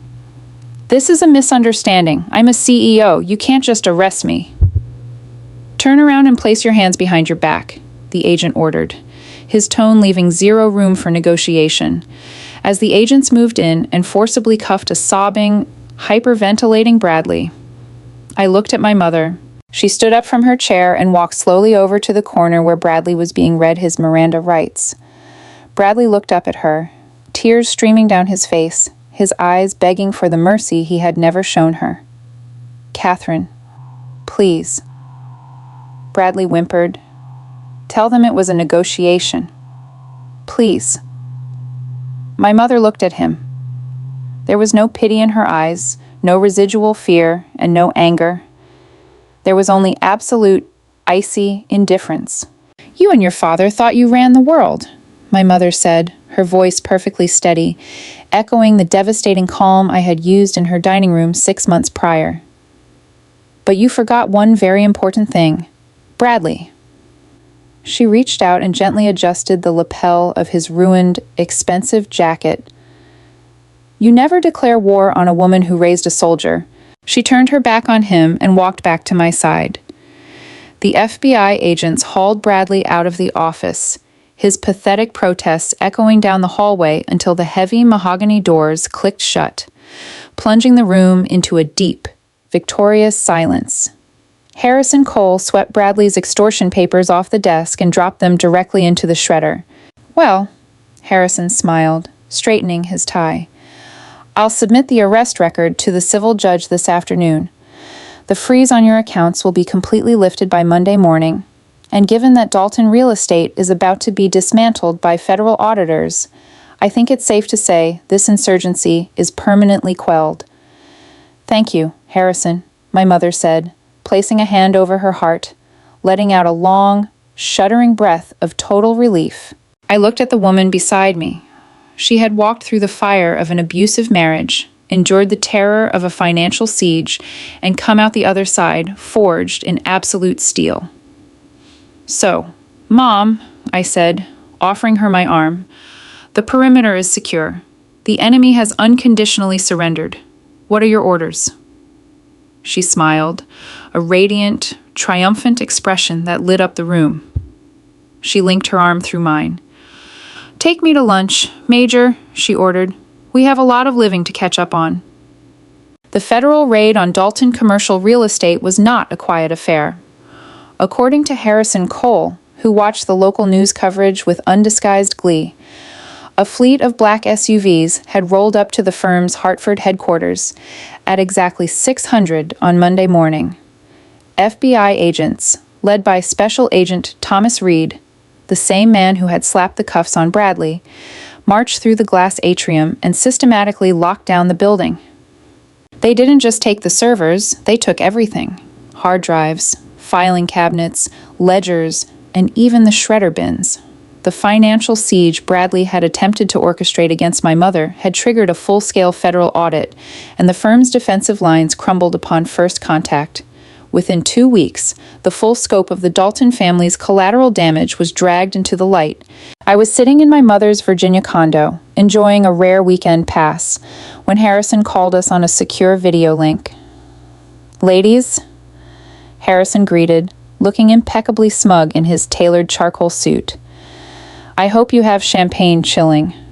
The Department of Justice just released the preliminary findings from the Dalton raid. We didn't just expose an extortion plot, we blew the lid off a massive criminal enterprise." My mother leaned closer to the screen, her brow furrowed. "Criminal enterprise? Harrison, Richard always bragged about his wealth, but I thought it was just aggressive business tactics." Aggressive is leveraging a high-interest loan. What Richard and Bradley were doing was running a Ponzi scheme wrapped in a corporate lease, Harrison explained, pulling up a digital file. The FBI brought in a ruthless forensic accountant named Cynthia Croft. She spent the last 14 days tearing through the Dalton ledgers. It turns out, when Jonathan Caldwell pulled his funding after your little anniversary party, Major, It didn't just hurt their reputation, it caused a catastrophic liquidity crisis. Harrison took a sip of his coffee, savoring the destruction. Richard hadn't just commingled your inherited assets. Catherine. He was using phantom properties to secure multi-million-dollar lines of credit, then using new investor capital to pay off the interest on older, failing projects. When Caldwell walked, the music stopped. There were no chairs left. So Bradley's extortion attempt, I started, the pieces clicking together in my tactical mind, was a desperate attempt to plug a sinking ship before the federal auditors noticed the water level. Harrison finished. Bradley needed that $450,000 alimony payout not just out of spite, but to cover a missed payment to a major hedge fund that was threatening a hostile takeover. The sheer scale of Richard's deceit was staggering. He had paraded around his massive colonial house, demanding submission and respect, acting as though he were a titan of industry. In reality, he was a thief living on borrowed time and stolen money. "What happens to them now?" my mother asked, her voice eerily calm. She wasn't fearful anymore. She was simply observing the wreckage of the man who had tried to break her. "Bradley is currently sitting in a federal holding facility, terrified out of his mind." Harrison smiled sharply. And because loyalty is a completely foreign concept in the Dalton family, it took Bradley exactly 4 hours in federal custody to cut a plea deal. He rolled on his father. He claimed Richard orchestrated the entire fraud over the last decade, and that he, Bradley, was just following orders. "And Richard?" I asked. "The FBI picked him up at his luxury dry-out clinic in Boca Raton yesterday afternoon." Harrison said, "He was arrested on the golf course, no bail. The prosecution considers him an extreme flight risk, which brings me to the actual reason for this call." Harrison's expression sobered, shifting from a smug lawyer to a strategic commander. "The U.S. Attorney's Office is moving fast. They want to put the nail in Richard's coffin before his defense team can mount a delay strategy." "Catherine, they are issuing a federal subpoena for you. They need you to testify about the financial coercion regarding your life insurance policy. It's the linchpin that proves Richard was intentionally hiding stolen assets in domestic accounts." My mother sat back in her chair. The prospect of facing Richard again, not in a mediation room, but in a federal courtroom, was a heavy anchor. "Mom," I said gently, putting a hand on her shoulder, "you don't have to do this if you aren't ready. Harrison can file a motion to protect you from the subpoena." She looked at me, then looked at the screen. The hesitation in her eyes lasted for exactly 3 seconds before it was replaced by cold, hardened steel. "No," my mother said firmly. "I'll testify. He wanted me to stand and serve. I'm going to serve him right into a federal penitentiary." 3 months later, the bitter cold of a New York winter bit at our faces as we walked up the wide, imposing stone steps of the Daniel Patrick Moynihan United States Courthouse in Lower Manhattan. I was not in uniform today. The military had no jurisdiction here, and I didn't need the dress blues to project authority. I wore a sharp, tailored black trench coat over a dark gray suit.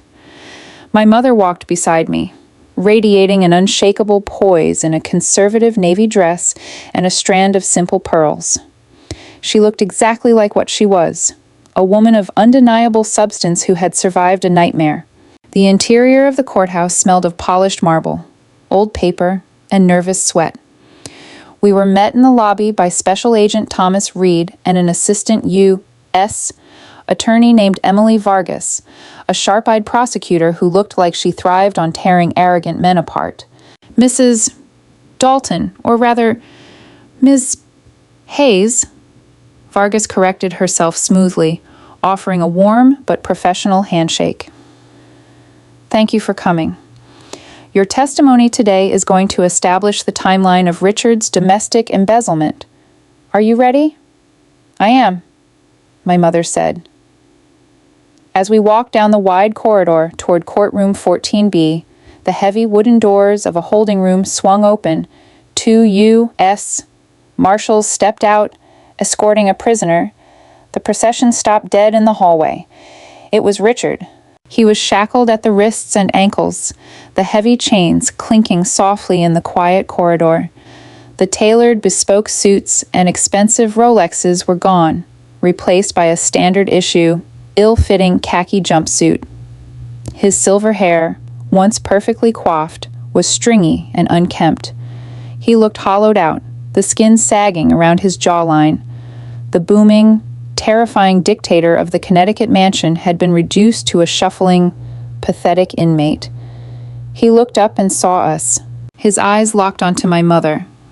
For a fraction of a second, the old, abusive entitlement flared in his expression. He actually took a step toward her, opening his mouth, perhaps to hurl an insult, or perhaps to try and manipulate her one last desperate time. I stepped smoothly in front of my mother. Cutting off his line of sight, I didn't say a word. I just looked at him, letting my military posture lock into place, my eyes boring into his with the lethal promise of absolute ruin. Richard stopped. He looked at me, remembering the anniversary party, remembering the dress blues, remembering the exact moment his empire had begun to burn. The entitlement in his eyes shattered, replaced by a raw, naked terror. He swallowed hard, lowered his head, and allowed the marshals to lead him away without a single word. "Well," Agent Reed muttered from behind me, "I guess we don't have to worry about witness intimidation." We entered the courtroom. It was a cavernous space, dominated by the raised wooden bench where Judge Margaret Albright, a no-nonsense jurist known for her brutal sentencing in white-collar crimes, presided. Richard was seated at the defense table next to his lawyer, a slick, over-caffeinated man named Gregory Finch. Finch looked stressed. Defending a man whose own son had handed the FBI the roadmap to the fraud was an unwinnable battle. The gallery was packed with reporters, defrauded investors, and curious onlookers. I took a seat in the front row, directly behind the prosecution table. "The prosecution calls Catherine Hayes to the stand," Vargas announced. My mother stood up. She didn't look at me for reassurance. She walked straight to the witness box, placed her hand on the Bible, and swore to tell the truth. When she sat down and adjusted the microphone, she looked across the room and locked eyes directly with Richard Dalton. Richard flinched and looked away. The siege was over. The counteroffensive had begun. Prosecutor Vargas began her direct examination gently, establishing the baseline of my mother's marriage to Richard. She walked the jury through the timeline, allowing my mother to paint a clear, unembellished picture of a woman who had been systematically isolated and controlled. "Ms. Hayes," Vargas asked, pacing slowly in front of the jury box, "can you describe the circumstances surrounding the liquidation of your late husband's $800,000 life insurance policy?" My mother sat tall, her voice projecting clearly through the courtroom speakers. "Richard told me that putting the money into a joint account and using it as a down payment for the Connecticut property was a necessary financial strategy. He said it would protect me from estate taxes. He repeatedly told me I lacked the financial literacy to manage such a large sum, and that if I didn't transfer it to his control, I was proving I didn't trust him as the head of our household. He framed it as a test of your loyalty?" Vargas asked. "Objection," Gregory Finch called out, standing up, leading the witness. "Sustained. Rephrase. Ms. Vargas." Judge Albright rumbled. "Did you feel you had a choice in transferring those funds, Ms. Hayes?" "No." My mother stated definitively. "He made it clear that my financial compliance was the absolute condition for peace in our home. If I questioned his investments, he became verbally hostile." Vargas submitted the banking records, the exact records I had used to ambush Richard in his dining room, into evidence. She then passed the witness to the defense. Gregory Finch stood up, buttoning his suit jacket, trying to project a menacing aura. His strategy was clear: paint my mother as a scorned, greedy ex-wife trying to pile onto a sinking man. "Miss Hayes," Finch began, leaning on the podium, "you claim my client forced you to transfer your money, but isn't it true you signed all the bank transfer documents voluntarily, in front of a notary?" "I signed them," Yes, she replied calmly. And isn't it true that you enjoyed the lavish lifestyle my client provided? The massive estate, the catered parties, the designer clothes? Finch pressed, his tone dripping with condescension. You were perfectly happy to spend his money, but the moment his business hit a rough patch, you teamed up with your daughter to orchestrate a public humiliation and shake him down in divorce court. Finch pointed a finger at me in the gallery. Objection, badgering the witness, and wildly speculative. Vargas snapped. I'll allow it, Judge Albright said, peering over her glasses. But tread lightly. Mr. Finch, you may answer the question. Ms. Hayes? My mother didn't look rattled. She leaned forward slightly, resting her hands on the wooden rail of the witness box. Mr. Finch, she said, her voice dropping into that terrifyingly calm register she had discovered during the divorce mediation. I didn't enjoy the lavish lifestyle because it wasn't a lifestyle. It was a performance. I was a prop in Richard's delusion of grandeur. And to address your point about his money, the forensic audit has already proven that he didn't have any money. He was paying for those catered parties using the stolen retirement funds of the people sitting in the gallery behind you. A collective murmur erupted in the courtroom. Judge Albright banged her gavel sharply. Finch flushed red. Ms. Hayes, you are not a financial expert. You are a substitute teacher.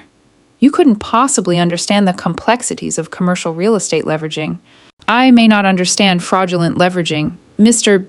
Finch, my mother fired back, her eyes flashing with absolute authority. But I understand arithmetic. I understand that when a man takes $800,000 from a widow, hides it in a shell corporation, and then orders her to stand and serve him in her own home, he is not a businessman. He is a coward. The courtroom went dead silent.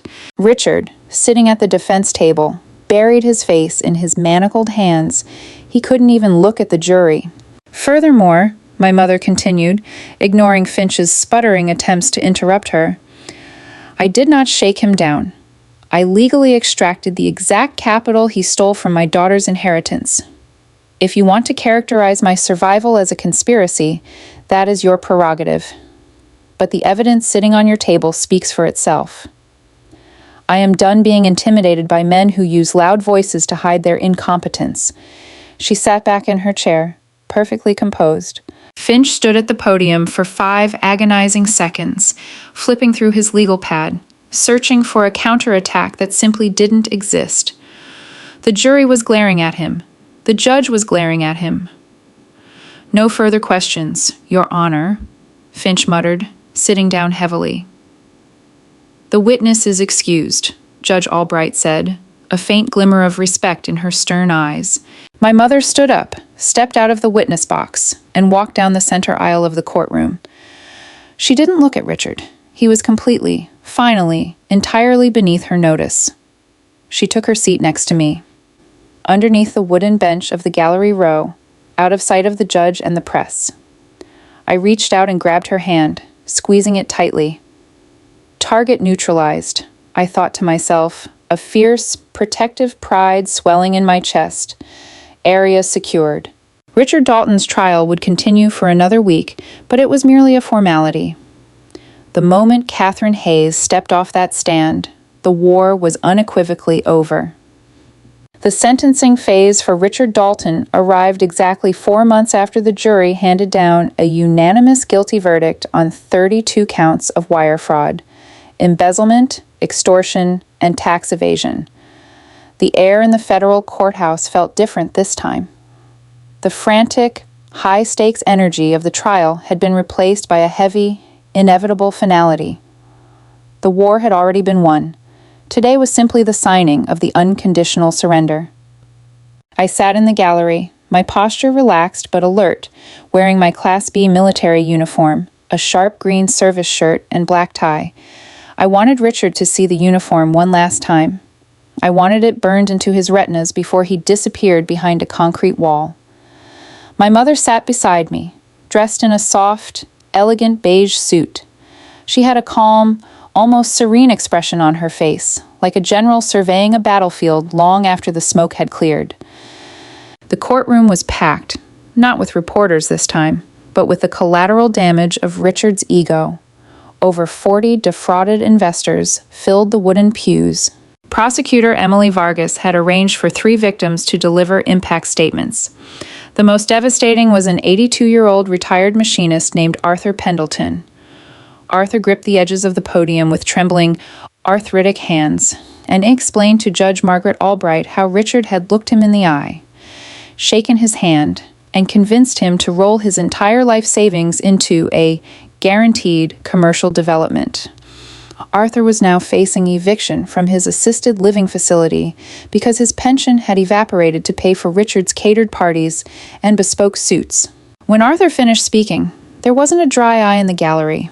Even the bailiff looked ready to spit on the floor. Richard sat at the defense table, his head bowed. He had aged a decade in a matter of months. The federal holding facility had stripped him of his hair dye, his tailored clothes, and his booming voice. He looked hollow, fragile, and utterly ordinary. "Mr. Dalton." Judge Albright's voice cut through the silence like a steel blade. "You have the right to address this court before sentencing is pronounced. Do you wish to speak?" Richard's attorney, Gregory Finch, nudged him. Richard stood up slowly, his hands trembling as he gripped the microphone. He looked at the judge, then his eyes flicked to the gallery, landing briefly on my mother. He swallowed hard. "Your Honor," Richard began, his voice a raspy, pathetic whisper of the man who used to demand total silence in his dining room. I never intended for anyone to get hurt. I am a businessman. I took risks. The market turned, and I made poor decisions trying to save the firm. I lost my way. I lost my family. I have lost everything." He paused, trying to squeeze out a tear, a final, desperate manipulation. "I ask the court for mercy. I am an older man. Prison will break me. I am deeply sorry to the investors, and I am sorry to my wife, Catherine. I only ever wanted to provide for her." A low, collective groan of disgust rippled through the gallery. Even now, facing total ruin, he was trying to cast himself as the tragic provider, the misunderstood patriarch. Judge Albright did not look moved. She looked absolutely furious. "Mr. Dalton, sit down," Judge Albright ordered. She didn't yell, but the sheer gravity of her command made Richard drop back into his chair as if he had been pushed. "I have sat on this bench for 22 years, Judge Albright began, adjusting her glasses, her eyes fixed entirely on Richard. "I have sentenced cartel bosses, gang leaders, and violent offenders. But the specific brand of insidious, cowardly greed you have displayed in this courtroom is uniquely repulsive." She picked up a thick stack of papers, the forensic audit report prepared by Cynthia Croft. "You did not make poor business decisions, Mr. Dalton. A poor business decision is misjudging a market trend. What you did was systematically prey on the trust of elderly pensioners, loyal clients, and your own wife. You weaponized the sanctity of your marriage to steal an inheritance from a widow, specifically to fund a lifestyle designed to intimidate the people around you." Judge Albright leaned forward, her voice echoing off the marble walls. "You stole to feel powerful. You used other people's money to build a fortress of domestic tyranny where you could play the dictator. Well, Mr. Dalton, your reign is over.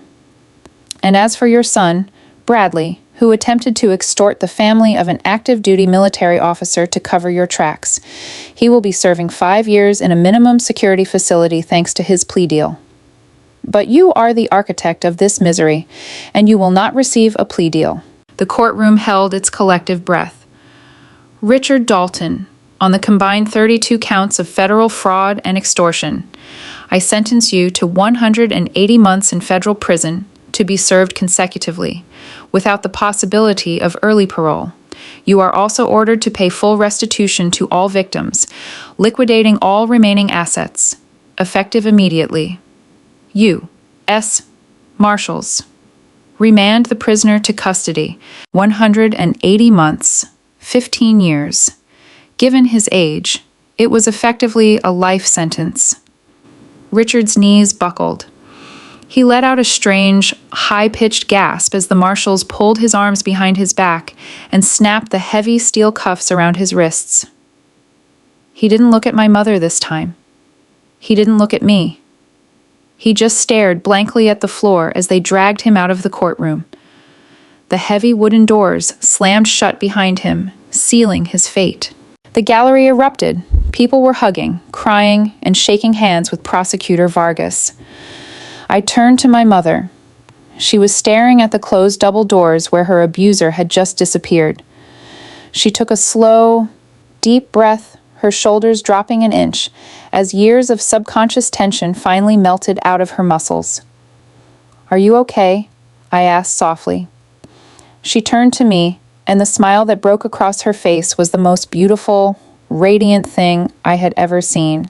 "I'm more than okay, Rebecca," she said, her eyes shining with unshed tears of pure relief. "I am entirely free." The bureaucratic mop-up of the Dalton Empire took the better part of a year, but it was a deeply satisfying process to witness from afar. Harrison Cole, acting as my mother's legal proxy, oversaw the liquidation of the massive Connecticut Colonial.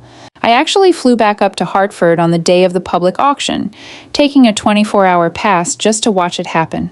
I stood quietly in the back of the manicured lawn, wearing a baseball cap and civilian clothes, watching as a real estate auctioneer hammered a "sold" sign onto the front steps. The house was purchased by a young, dual-income couple who looked entirely egalitarian. They were holding hands and laughing as they walked up the driveway. The fortress of pretension was gone. It was just a house again, because the federal court had prioritized the victims. My mother's $800,000 initial capital, plus the $450,000 alimony buyout, was cleanly extracted from the frozen assets before the firm went into bankruptcy receivership. With her financial future secured beyond any doubt, she began the hard, beautiful work of rebuilding her identity. She didn't just go back to substitute teaching. She took a permanent position as an English literature teacher at a private academy in Virginia. But more importantly, she took a significant portion of her settlement money and quietly partnered with a local women's shelter in Alexandria. She established the Hayes Initiative, a comprehensive financial literacy and legal defense fund specifically designed to help women who were trapped in marriages by financial coercion. She hired Harrison Cole's firm on retainer to provide pro bono legal counsel to victims who were being bullied by wealthy spouses. She was taking the exact weapon Richard had used against her, financial leverage, and turning it into a shield for others. During this time, the military had its own plans for me. In late November, 13 months after the disastrous anniversary party, I received an official summons to Major General Henderson's office at Fort Liberty. I walked into his office, snapping a crisp salute. Major Hayes reporting as ordered, "Sir?" General Henderson, a grizzled, no-nonsense infantry commander who rarely smiled, returned the salute and pointed to a chair. "At ease, Hayes. Take a seat." I sat down, keeping my posture rigid. "I've been reviewing your battalion's readiness metrics for the upcoming NATO joint deployment cycle," General Henderson said, flipping open a manila folder on his desk. "Your logistical planning for the motorized brigade transfer was flawless. Captain Mitchell informs me you managed to streamline the supply chain by 15% while simultaneously handling a rather complex civilian legal matter last year." "Yes, sir. The civilian matter has been fully resolved." "I know it has," Henderson said, finally allowing a small, just proud smile to crack through his stern facade. "Colonel Jonathan Caldwell sent me a very expensive bottle of scotch last month. He mentioned you in his letter. Said you were the finest example of grace under fire he's seen since Fallujah." "That is very high praise from the colonel, sir." "It's accurate praise," Henderson corrected. He closed the folder and leaned forward. "The promotion board results were finalized this morning. You've outgrown the gold oak leaves. Rebecca, it's time for an upgrade." He reached into his desk drawer and pulled out a small black velvet box, sliding it across the desk toward me. I opened it. Resting on the dark fabric was a pair of silver oak leaves, the insignia of a lieutenant colonel. My heart hammered against my ribs. In the Army.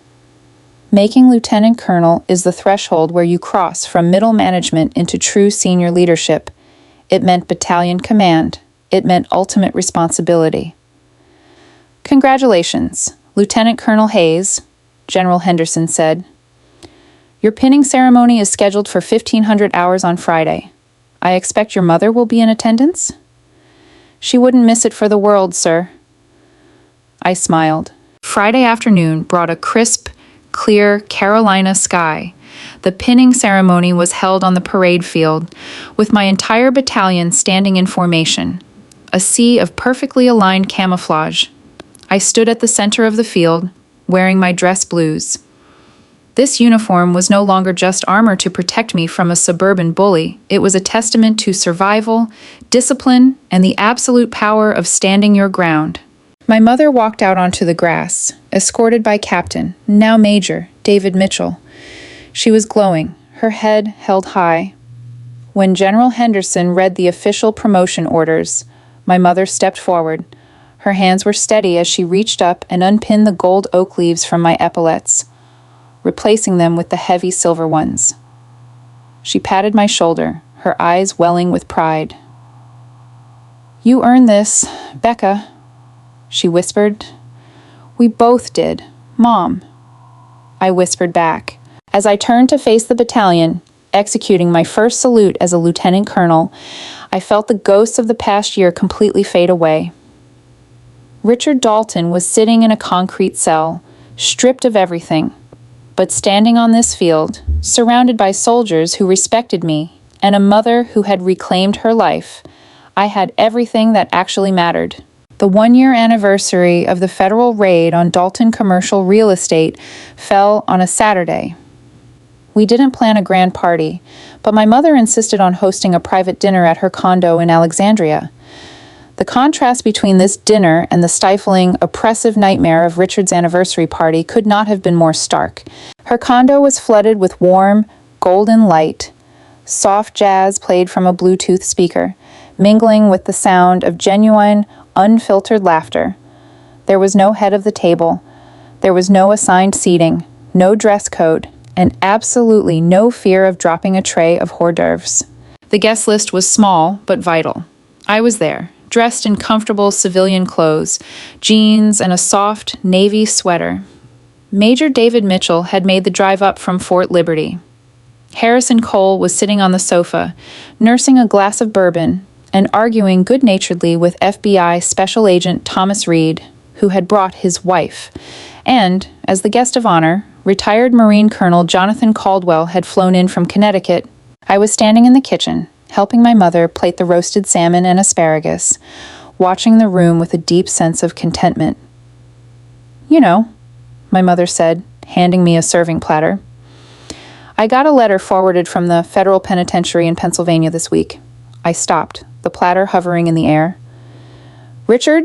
She nodded, pouring a splash of white wine into a pan for a sauce. It was stamped by the prison censors. Thick envelope, probably 10 pages of him complaining about the food, blaming his lawyers, and begging me to put money in his commissary account. A protective spike of anger flared in my chest. Did Harrison block him from contacting you? Harrison didn't need to. My mother smiled calmly, stirring the sauce. "I didn't open it. I took it down to the courtyard and threw it in the communal fire pit. It burned very quickly." She looked at me, her eyes filled with an unshakable, profound peace. She wasn't the victim anymore. She wasn't even the survivor. She was the victor. "Good," I said, a massive weight lifting off my shoulders. I took the platter and walked out into the dining area. "All right, everyone, grab a plate," my mother called out, emerging from the kitchen with a fresh bottle of wine. The group gravitated toward the large wooden dining table. It was chaotic, loud, and wonderful. Harrison and Thomas were laughing about the sheer volume of shredded paper they had found in Bradley's office. Mitchell was telling Jonathan Caldwell about our battalion's upcoming deployment to Eastern Europe. As the meal wound down, Jonathan Caldwell stood up, picking up his wine glass. The room naturally quieted down.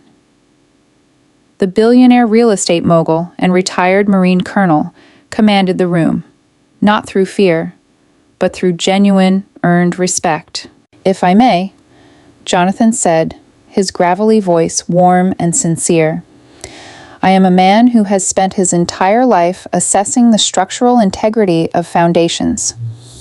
Whether it's a high-rise building in Manhattan or a platoon of Marines in the desert, you can always tell when a structure is built to last, and when it's built on sand." He turned his gaze to my mother. "Catherine, a year and a half ago, I stood in a house built entirely on sand.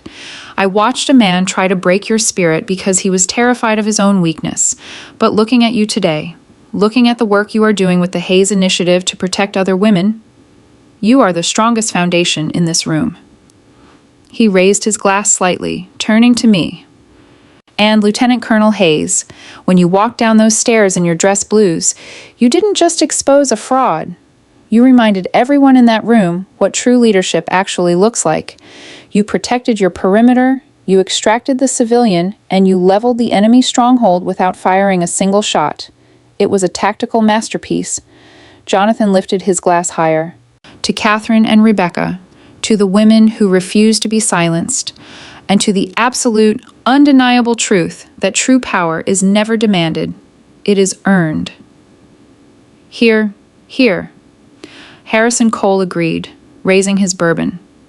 "To Catherine and Rebecca." The table echoed. We clinked glasses, the crystal chiming clearly in the warm, safe air of the condo. Later that evening, after the guests had gone home and the dishes were cleared, I stood on the balcony with my mother, looking out over the twinkling lights of the Virginia skyline. The air was cool, smelling of rain and cedar. "He told me to stand and serve," my mother said quietly, breaking the comfortable silence. She was looking out at the city, resting her hands on the metal railing. "He used those words like a weapon, like a leash." "I know," I said, stepping up beside her. "But he was right, in a way," she smiled, turning to look at me. "I did stand up. I stood up to him. I stood up for myself in federal court, and now I get to serve other women who need a hand pulling themselves out of the dark." I looked at my mother. The transformation was absolute. She had taken the worst moments of her life and forged them into a weapon to defend the vulnerable. She was, in every sense of the word, a warrior. "You're a hell of a commander." "Mom," I said, putting my arm around her shoulders. "I had a good teacher," she replied, leaning her head against my shoulder. My military career would eventually take me to command posts across the globe. I would face insurgencies, logistical nightmares, and the grueling reality of armed conflict. But I would always carry the memory of the war we fought in Connecticut. It taught me that the most dangerous enemies aren't always wearing enemy uniforms or carrying rifles. Sometimes they are wearing expensive suits and demanding total submission in your own living room. But it also taught me that courage is highly contagious. When you refuse to shrink yourself to accommodate a bully's fragile ego, you give everyone around you the permission to stand tall. I am Lieutenant Colonel Rebecca Hayes. I serve the United States Army, but above all else, I serve the truth. And the truth is, when you threaten the people I love, you will quickly discover that I am not just playing dress-up. I am bringing the heavy artillery, and you will never win. What a phenomenal journey of resilience and tactical brilliance. From the suffocating tension of a toxic household to the ultimate triumph in a federal courtroom, Rebecca and Catherine proved that real power is forged in courage, not demanded through fear. If you felt that surge of justice when Richard's empire collapsed, smash that like button. We want to hear your thoughts. Have you ever had to stand your ground against a bully? Share your stories in the comments below. Don't forget to share this video and subscribe to the channel for more incredible, real-life dramas. Keep standing strong.